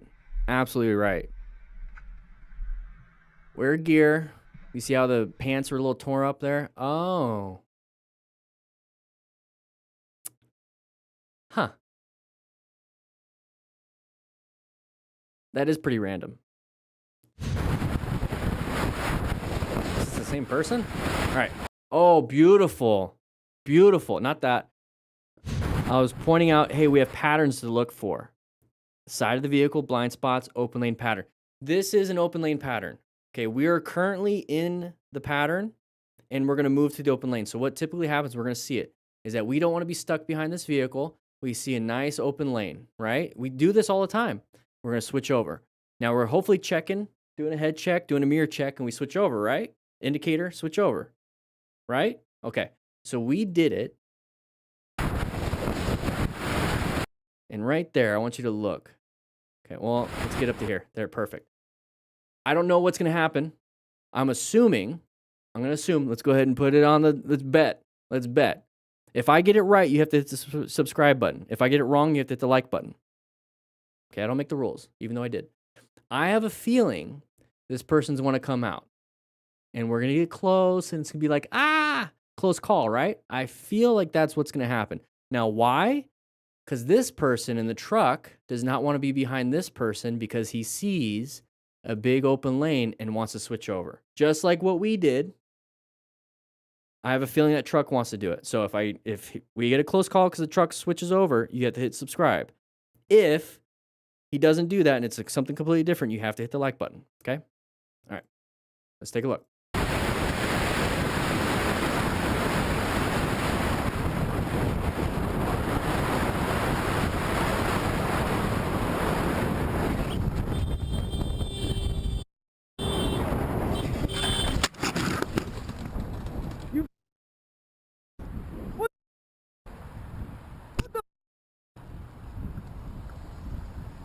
Hit the subscribe button. You have to hit it now. We agreed.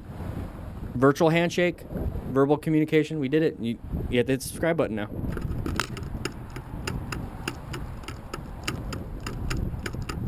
What are we doing?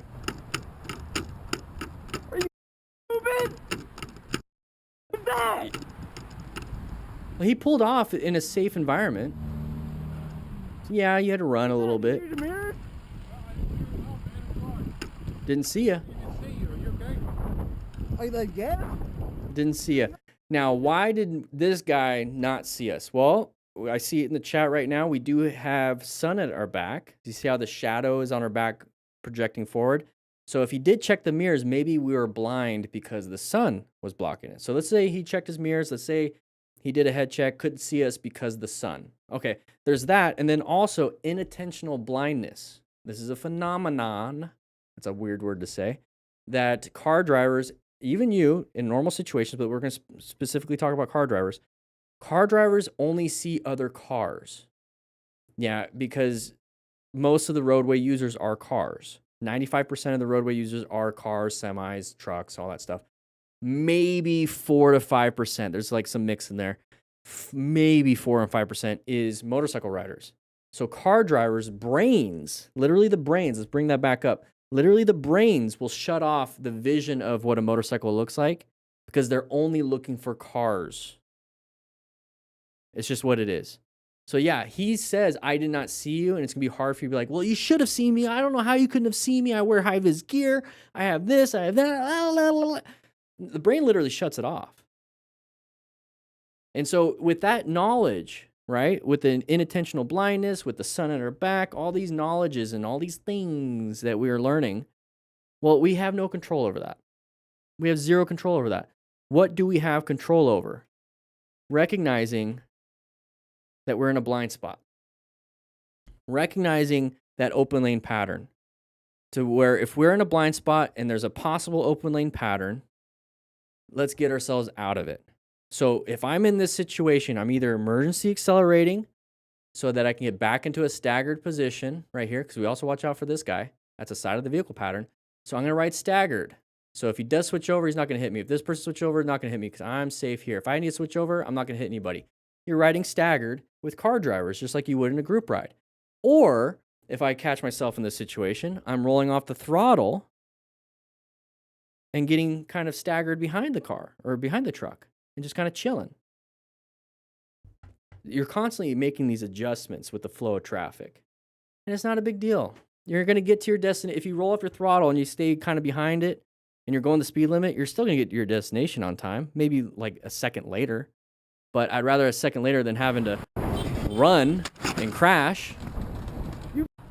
Just be like flow of water. That's what water looks like.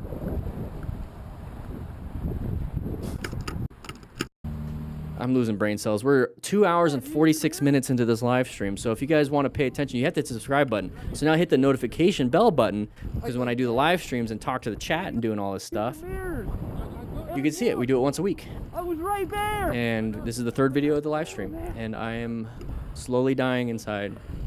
I'm good, but my bike's all the way fucking back there. Don't move.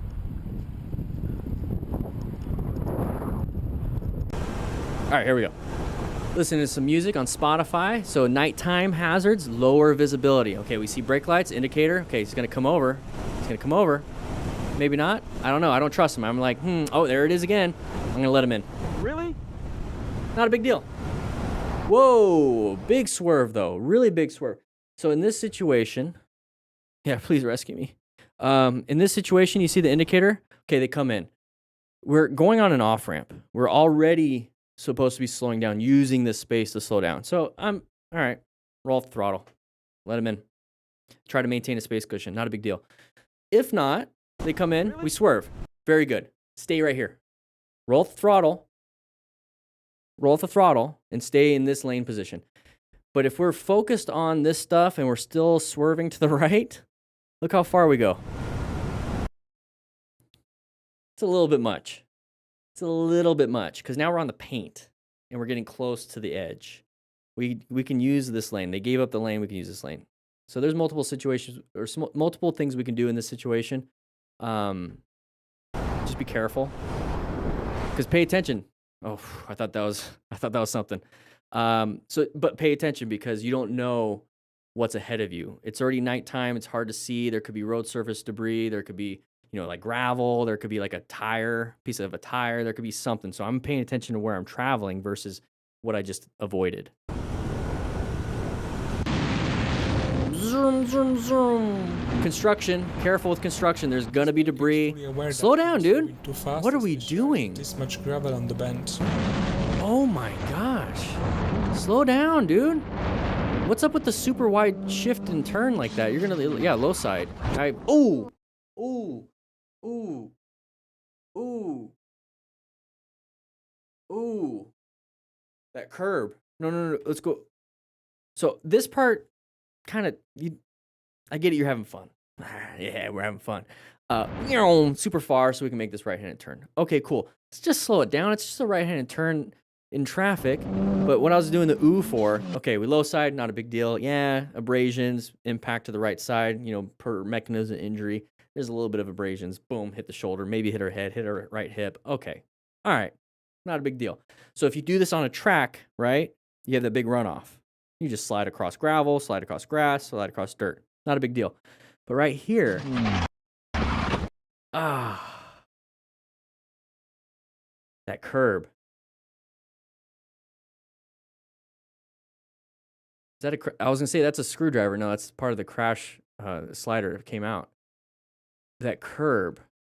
So let's watch it full speed. Watch him just hit that curb hard. And if the bike here's the curb, right? Here's the curb. Here's his body, and here's the bike, and it smashes into the curb. You can break something because of the leverage. So right there. Oh, hopefully his ankle's fine. He's walking. There's no visible limp with the camera. See, right where the sliding in is the curb, and those wheels. I hate it when people do this to their trucks. The rims with it's like not a comfy ride. It looks tacky. Good thumb. I'm good, man.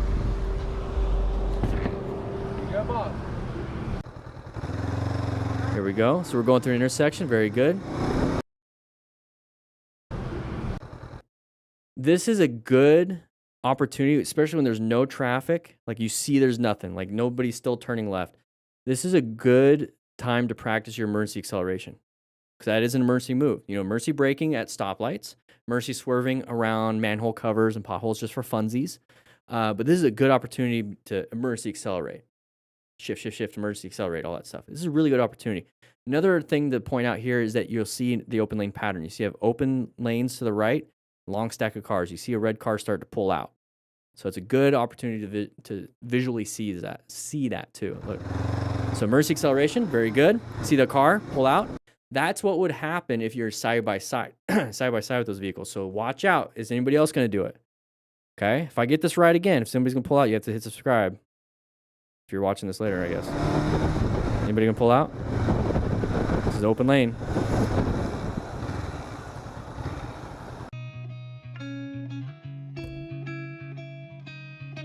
It's almost like I can tell that these things happen. I didn't watch this video beforehand. But I've seen so many of these, and it's just natural human behavior. I don't like this spot. Good job moving around. Okay, very good. Nice little swerve. You start to pick this up. There's another side of the vehicle. Very good. We move around. Write in the comments if you started seeing open lane patterns and people pulling out before they pull out. You're just like, I know something's going to happen. Write in the comments if you do that. Because now when I drive my van or I ride my motor, anything in a vehicle on the road, it's like, they're about to do something, and then they do. And if they don't, then I'm already prepared just in case they did. So rain riding, yeah, we have lower visibility. So you see how this is doing this to the camera lens? It's also doing it to your face shield. So this is the visibility that you get. So when you're riding in the rain, just be aware that you're not going to have the best visibility. And then also your tire tread should be good, so you can trust your tires on rain like this. But just be aware that there possibly could be less traction. So a little bit easier on the acceleration, more distance. You're going to need a little bit more distance when it comes to the braking and total stopping distance. And then same thing for the swerving. You're going to have a little bit less traction on, or not swerving, turns. You're going to be, well, swerves too. On the turns, you're going to have a little bit less traction. So make those turns a little bit slower than you normally would. It's just the environmental factors now. I'd rather you ride, see, idiots. I'd rather you ride a little bit slower and make it home when it's like this with a little bit of rain than to ride normal speed or faster and then not make it home. So to me, if I make it home, it's a success. There's no success when it comes to, I got to go through super fast around corners and around things. To me, making it home is the success. Another open lane pattern. Anybody can pull out? Don't know, right? What are you beeping for? What are you beeping for? We're going to go ahead and skip this because I don't care about road rage. All right. Why it's good to keep your distance? Yeah. Space cushion. He had enough time to get Space cushion. the situation alive and avoid the tire. we go. So we just moved over to the open lane. Anybody gonna move over to the open lane too? Because they don't want to be stuck behind that big truck. Usually they stay. The trucks usually stay. Oh, whoa. Look at that. Road surface debris. So when it comes to this kind of stuff, I want to make another point.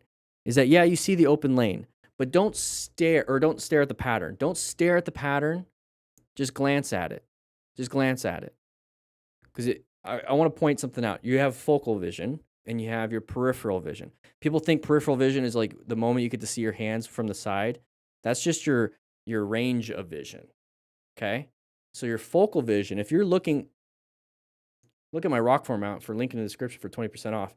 Look at this thing right here. Look at that thing. Just stare at it. You notice how everything else is slightly blurry, but you can read. Try to read rock form on it, right? Now everything else is slightly blurry. So that's what I mean by focal vision. You have a little bit of vision, a little bit of focal vision, and everything else gets a little bit blurry. So when everything else gets a little bit blurry, you're just looking for shapes. When you're using your focal vision, you're constantly scanning. So I'm scanning on the open lane pattern. So focal vision on the open lane. I'm trying to get, there you go. And then I scan back. I'm constantly doing this, but I'm using the patterns that are a little bit blurry to help me out. So the pattern, so you focal vision back to the main part of the road where you're traveling, the pattern is still there. If you see the pattern cross the white stripes, then you move your focal vision. Is it crossing the stripes? Yes, it is. And then you move. So when I'm seeing on the road, my focal vision is I see that road debris. I see it, but now I'm not staring at it too. I use my focal vision to see this, right? And then I take it off and I go here. And this is like blurry now. So I look with my focal vision where I want to go in my escape. And then once I go through the escape, my focal vision goes back. So when you see people with, maybe we'll find a clip here where when people have a chin mount, the focal vision is typically right here, unless they're scanning their eyes around. Okay. You ever seen that eye tracking software? Yeah, that's kind of what it's doing. So good adjustment. Good new position for safety. Located it was a hazardous situation, saw it's a relevant threat, and he's navigating into the new escape path into that new position for safety in the same lane. So very good. So this is the side camera, so the focal vision is not exactly in the middle. So good job braking. Good application of the front brake and rear brake. So good progressive braking. Not much you could have done. You swerve right, you would have went into oncoming traffic. So that's kind of terrifying. You've got no lights on your trailer. That's a big one. Yeah, if they didn't have lights. That's something I would say too. It's like, hey, you didn't hook up the electronic part to your trailer. Ooh, I don't want to be side by side. I don't want to be side by side. Ride staggered. Oh, pay attention. Yeah.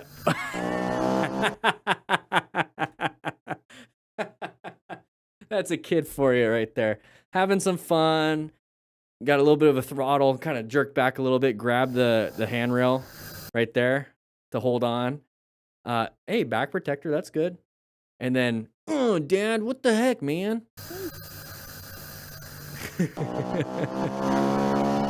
Oh, doggo. Oh, almost got hit. That's not good. Oh, no. Where's the human? I wouldn't pull off right there. Where's the human? There he is. Oh, that's the human. Oh, as bad as this looks, we need a thumbnail.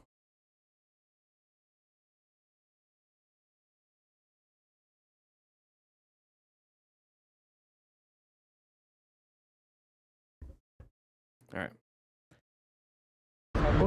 He's probably fine. Nobody's really concerned.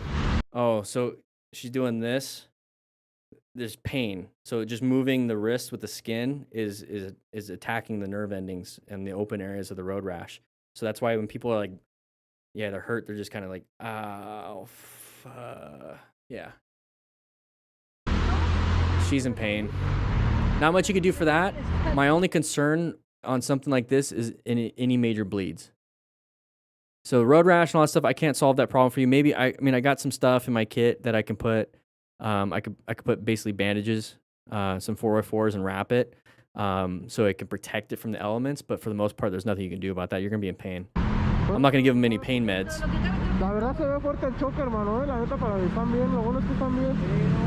She's shaking. She's doing whatever she can to alleviate the pain. That thing is demolished. So I wouldn't park right here. I would park where that other motorcycle was in front of the accident. If I was in my van, I would park, because I'd be coming up to it and I'd be seeing it. I'd try my best to park like this. Okay, so here's the windshield, right? And then the front lights. And the reason why I'm doing that is that if somebody hits my van, all right, cool, I get a new vehicle. But my van this is what we do with fire trucks and ambulances on fire calls or motor vehicle accidents, is that if somebody hits the back of my van or the side of my van or whatever it is, it's hopefully protecting the scene where I'm working. Okay? It's like a Tesla truck. And if they hit, let's say they hit the very back of it, instead of, if I parked, like this, where here's the windshield, whatever, and here's the headlights, if they hit the back of this one, it's going to push the vehicle into the accident scene where I'm working, so I get hit. If I park sideways, like this one, if they hit the back of it, it's going to roll this way, away from me. That's the hopeful intent. At least with fire trucks, if they hit the fire truck's kind of going to stop it because it's huge. But that's why I park like that, to protect myself on scene. On a motorcycle, I'm parking in front because it's going to be a little bit harder to maneuver. I want to get around it. But then to protect the scene, I'm using my eyes. I'm constantly looking down the road. Anybody not paying attention? Because honestly, if I'm working on somebody, let's say I'm working right here, like this is the body. Oh, geez. That's hair. Don't worry about it. That's hair. They're all messed up, and I'm like right here working on them. I don't know why I would be working at their butt. Let's go to their head. Let's say I'm working right here. I'm keeping my eyes downstream. And so if somebody's like barreling like this, I'm, as bad as it sounds, sorry guys, bad. Oh, I'm not even drawing on the thing. Here we go. So here's what I drew. I was drawing on the wrong screen. Sorry about that, guys.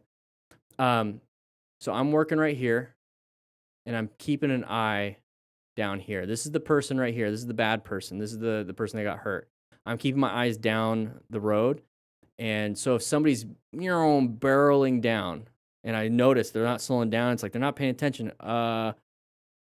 Maybe an active threat. Don't like it. As bad as it sounds, I'm going to run as best I can to the side and jump up there. This car is going to hit this person. But I saved myself by running over here. As bad as it sounds. It is what it is. It is what it is. If I have time, I can maybe drag, but now we're probably still, now both of us are probably still going to get hit. So my goal is to save myself, to be honest. I don't want the story to be Daniel died helping somebody. That's a great way, to die, but I don't want to die. I'll deal with the trauma, the psychological trauma after the fact. Oh, jeez. Not much you could have done there. Not much you could have done there, honestly. I want to see something real quick. Okay. He got lucky that he went in between the vehicles instead of getting smashed. Looks like an e-bike. Looks like an e-bike. You good, bro? That ain't my fault. My feet got stuck in. Look, I'm driving with a shoe off, bro. My feet got stuck. I know, dude. I know, man. But look. What you Hey, I got it on camera. He said it was his fault.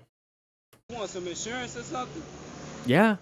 Well, we gotta do Yeah. work. Yeah. I mean, I look, might have injuries. man, this is my basket, and I ain't even tripping though. That shit. I know, but look, I'm not even mad right now, but damn, like We gotta do a report. I could have gotten hurt. You probably did. You don't. It's just a little. Your adrenaline's gonna mask the pain. So the next day, you're gonna feel the ligaments and tendons and muscle strains. And then if it gets bad and you have whiplash and now you have neck pain, you can't go to work, that's when, yeah, civil suits, to be quite honest. Hit tap. That's all. Because loss of work, loss of income, You want to take a picture of my pain. insurance, you can take a picture and do whatever. We gotta report you call the wanna do. police first, and I'm being cool with you too. That's, you don't even have to call no police. Yeah, we do. Insurance, I got a driver's license. Take the picture and Be like, okay, give me the insurance and driver's license. I'm gonna go ahead and call. I'm not gonna ask him permission to call. I'm gonna call, and they show up. I'm gonna keep talking to him while I'm there. I'm gonna grab his stuff anyways, and then I'm gonna tell him after I called. It's like, yeah, I already called. They're on their way. whatever. We gotta file the report, man. And then if he takes off, my camera thank you got for actually his license plate, being cool, and I wrote down all his not information dragging already. off, but So even if he runs off, I have all his information, so the cops will just find him. And then he has worse charges because he left the scene of an accident. Anything, you can take a picture of the insurance and my driver's license. Go to the police station, make the report. What is it? What is the big? we gotta have you here. Yeah. It's like, dude, you hit somebody. Wanna wait? It's an inconvenience, but that's you got to deal with it.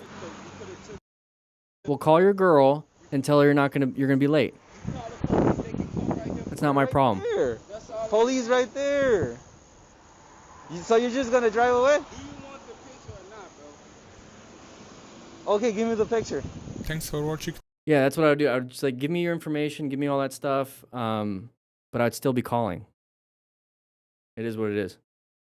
Because who knows? At the end of the day, that information he gives me is wrong. So I would want police on scene. It's a motor vehicle accident, motor vehicle collision on public roads. They're going to do a traffic investigation. They're going to gather information, and then they're going to make their own determination, and that's going to help out your insurance. When your insurance and his insurance talk, they're going to be like, okay, they're going to get they're going to get your story, they're going to get his story. Cool. Now it's he said, she said type thing. And then with a police report, and they're going to say, well, this person's at fault, and it's already on camera. He said he was at fault. Then the insurance will be like, okay, yeah, easily. This is an easy, claim. He's at fault. It's 100%. But then if the police show up and it's like falsified records and stuff, or they don't show up and it's falsified records, and you're talking to an insurance company, they're like, yeah, we don't have this person on our insurance. What are you talking about? At least with a police report, you get real information, real stuff. And so then if you have to, you can make a civil suit. Small claims, big claims, whatever it is, if you have hospital bills and whatnot. Get police on scene. Get police on scene. Because you don't even know. It could be a day, the next day or 2 or 3. Now you're really feeling the torn ligaments and tendons. You start having issues. Police right there. But yeah, stupid was dripping just gonna drive from away? his face. Yeah, exactly. But if you want to have a donut drip from your face, go ahead and grab a donut. Pay attention to these videos. Hit that subscribe button because I got that open lane pattern right. But with that said, hope you guys ride safe, be safe, and I'll see you guys on the next live stream. Yeah, that guy was dumb. That guy was dumb. D-U-M-M, dumb. Yoink. Hello, everybody. Ryan, you're welcome. So we do have the training drill booklet. There's a 20% discount. Grab it. Links in the description. Use not game time. That's a different one. Go practice 20 to get this booklet.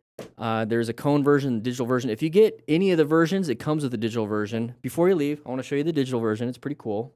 I designed it specifically for the digital version, and then I just made a book out of it. So it's pretty cool. So here's the digital version. Okay. So it has all the QR codes, all the designs, and you can put it on your handlebars with a rock form mount or whatever mount that you have. So it has all the designs, so you can practice the designs. You can have it right on your handlebars. You never have to get off the bike. You can do all of them. And if you're like, how do you do this, Daniel? How did you do the bootlace? Well, the QR codes, how are you going to scan the QR code on your phone? Well, you just click it. All right, guys, bootlace. It's a figure 8. Let's go ahead and familiarize ourselves with it. It takes you to the video. So you can actually see me do it if you have confusion on how to do it. And that same thing when it comes to all of them. But if you're like, how do I set up the dimensions? Click the QR code. How to set it up. So check it out. Links in the description. 20% off. Go practice 20. And there's also the Tremoto trauma packs on there, on the store. So check it out. Grab one. Comes with everything you need. Comes with everything you need. But guys, it's 3 hours. It's 2 o'clock here. I think I might go for a nice little hot walk. I gotta take the dogs out to go pee real quick too. But I'm gonna edit these videos and they're gonna go out for everybody on the weekend. Before you leave, I just want to say thank you once again for supporting me when it came to designing the new Smart Rider training manual. I'm working really hard on that. I want to go ahead and bring this up on the screen so you guys can see what I'm talking about. So the Smart Rider training manual. So I'm working on the Smart Rider training manual. So table of contents, module 1. So I filmed all these. That's where they're crossed out.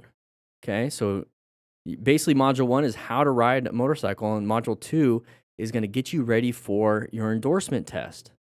So we have the complete gear. We're going to do the safety pre-ride checklist. How to use the plan method in the neighborhood. We're already going to start riding in the neighborhood in the first one because we're practicing emergency acceleration, shifting, braking, and swerving. But now we're going to apply the plan method in the neighborhood. That's what I'm going to be filming on Friday. And then from the neighborhood to the parking lot, utilizing the plan method, because now we have traffic. And we're going to do some Smart Rider drills, okay? We're going to do some of them. So if you want all 24, they're here. Once the training manual is actually complete, I'm going to include the drills too. But you can actually start the drills now. Then we're going to practice the DMV skills test. Okay, these are the 5 things that you have to do in the Arizona skills test. Pretty simple. I get it. I know some of you guys from other countries are like, that's it? Yeah, that's it. And then we're going to work on how to rescue somebody after a crash in module 3. And then we're going to have different riding conditions. And then the next steps that I want you guys to take is this: do all the drills, take a stop to bleed class. And I'm thinking about adding some extra tests or extra chapters. And I put the UK test in here because it's a little bit harder than, it's actually a lot harder. Well, not really. It's a little bit harder, a little more comprehensive. So I'm thinking about making a chapter based on that. You know, types of motorcycles. I don't really care what kind of motorcycle you get, but at least know what kind. Honestly, some people have trouble filling up their gas tank. So I might have to do a chapter on that. We'll see. Also moving it by hand, which is part of the UK test. And then riding with a passenger. So I'm working on this, okay? So if you don't know how to ride, this will take you from not knowing anything how to ride, getting your permit, riding in your neighborhood, riding on the street, riding in a parking lot, practicing your skills, getting your endorsement test. So now you have a full license. Now how to rescue somebody after crash, and then all the different scenarios that you're going to be running into. We're going to be using the plan method, kind of like what we did here on the live streams, but I'm actually going to be riding and showing you guys how to do it. So it's one thing to point it out. It's another thing to show you. A little bit more comprehensive. But this is going to be an online course. So right now, Module 1 is on ridingsmart.com for the Smart Rider crew. Module 1 is actually up there right now. I'm going to make an announcement to everyone that is a member. And Module 2, I'm going to update it when you have Module 2. And then Module 3, I'm going to update it when you get Module 3. And once all the videos are done, I'm going to make another book like this. It's going to be thicker. It's going to be a lot thicker. And it's going to have the same concept. It's going to be the same concept where let's say everyone is like a lesson and chapter, and there's going to be a QR code to scan it so you can actually watch the video of me doing it. And so this is perfect. Perfect. Module 1 is perfect for those of you that have no idea how to ride a motorcycle. You have one though, you want to start riding, you don't know what to do. You don't want to just wing it. So this is going to help you through the whole process on how to ride a motorcycle in your neighborhood to start and get you to the endorsement. It's also really good if you have a motorcycle and you're going to take the MSF.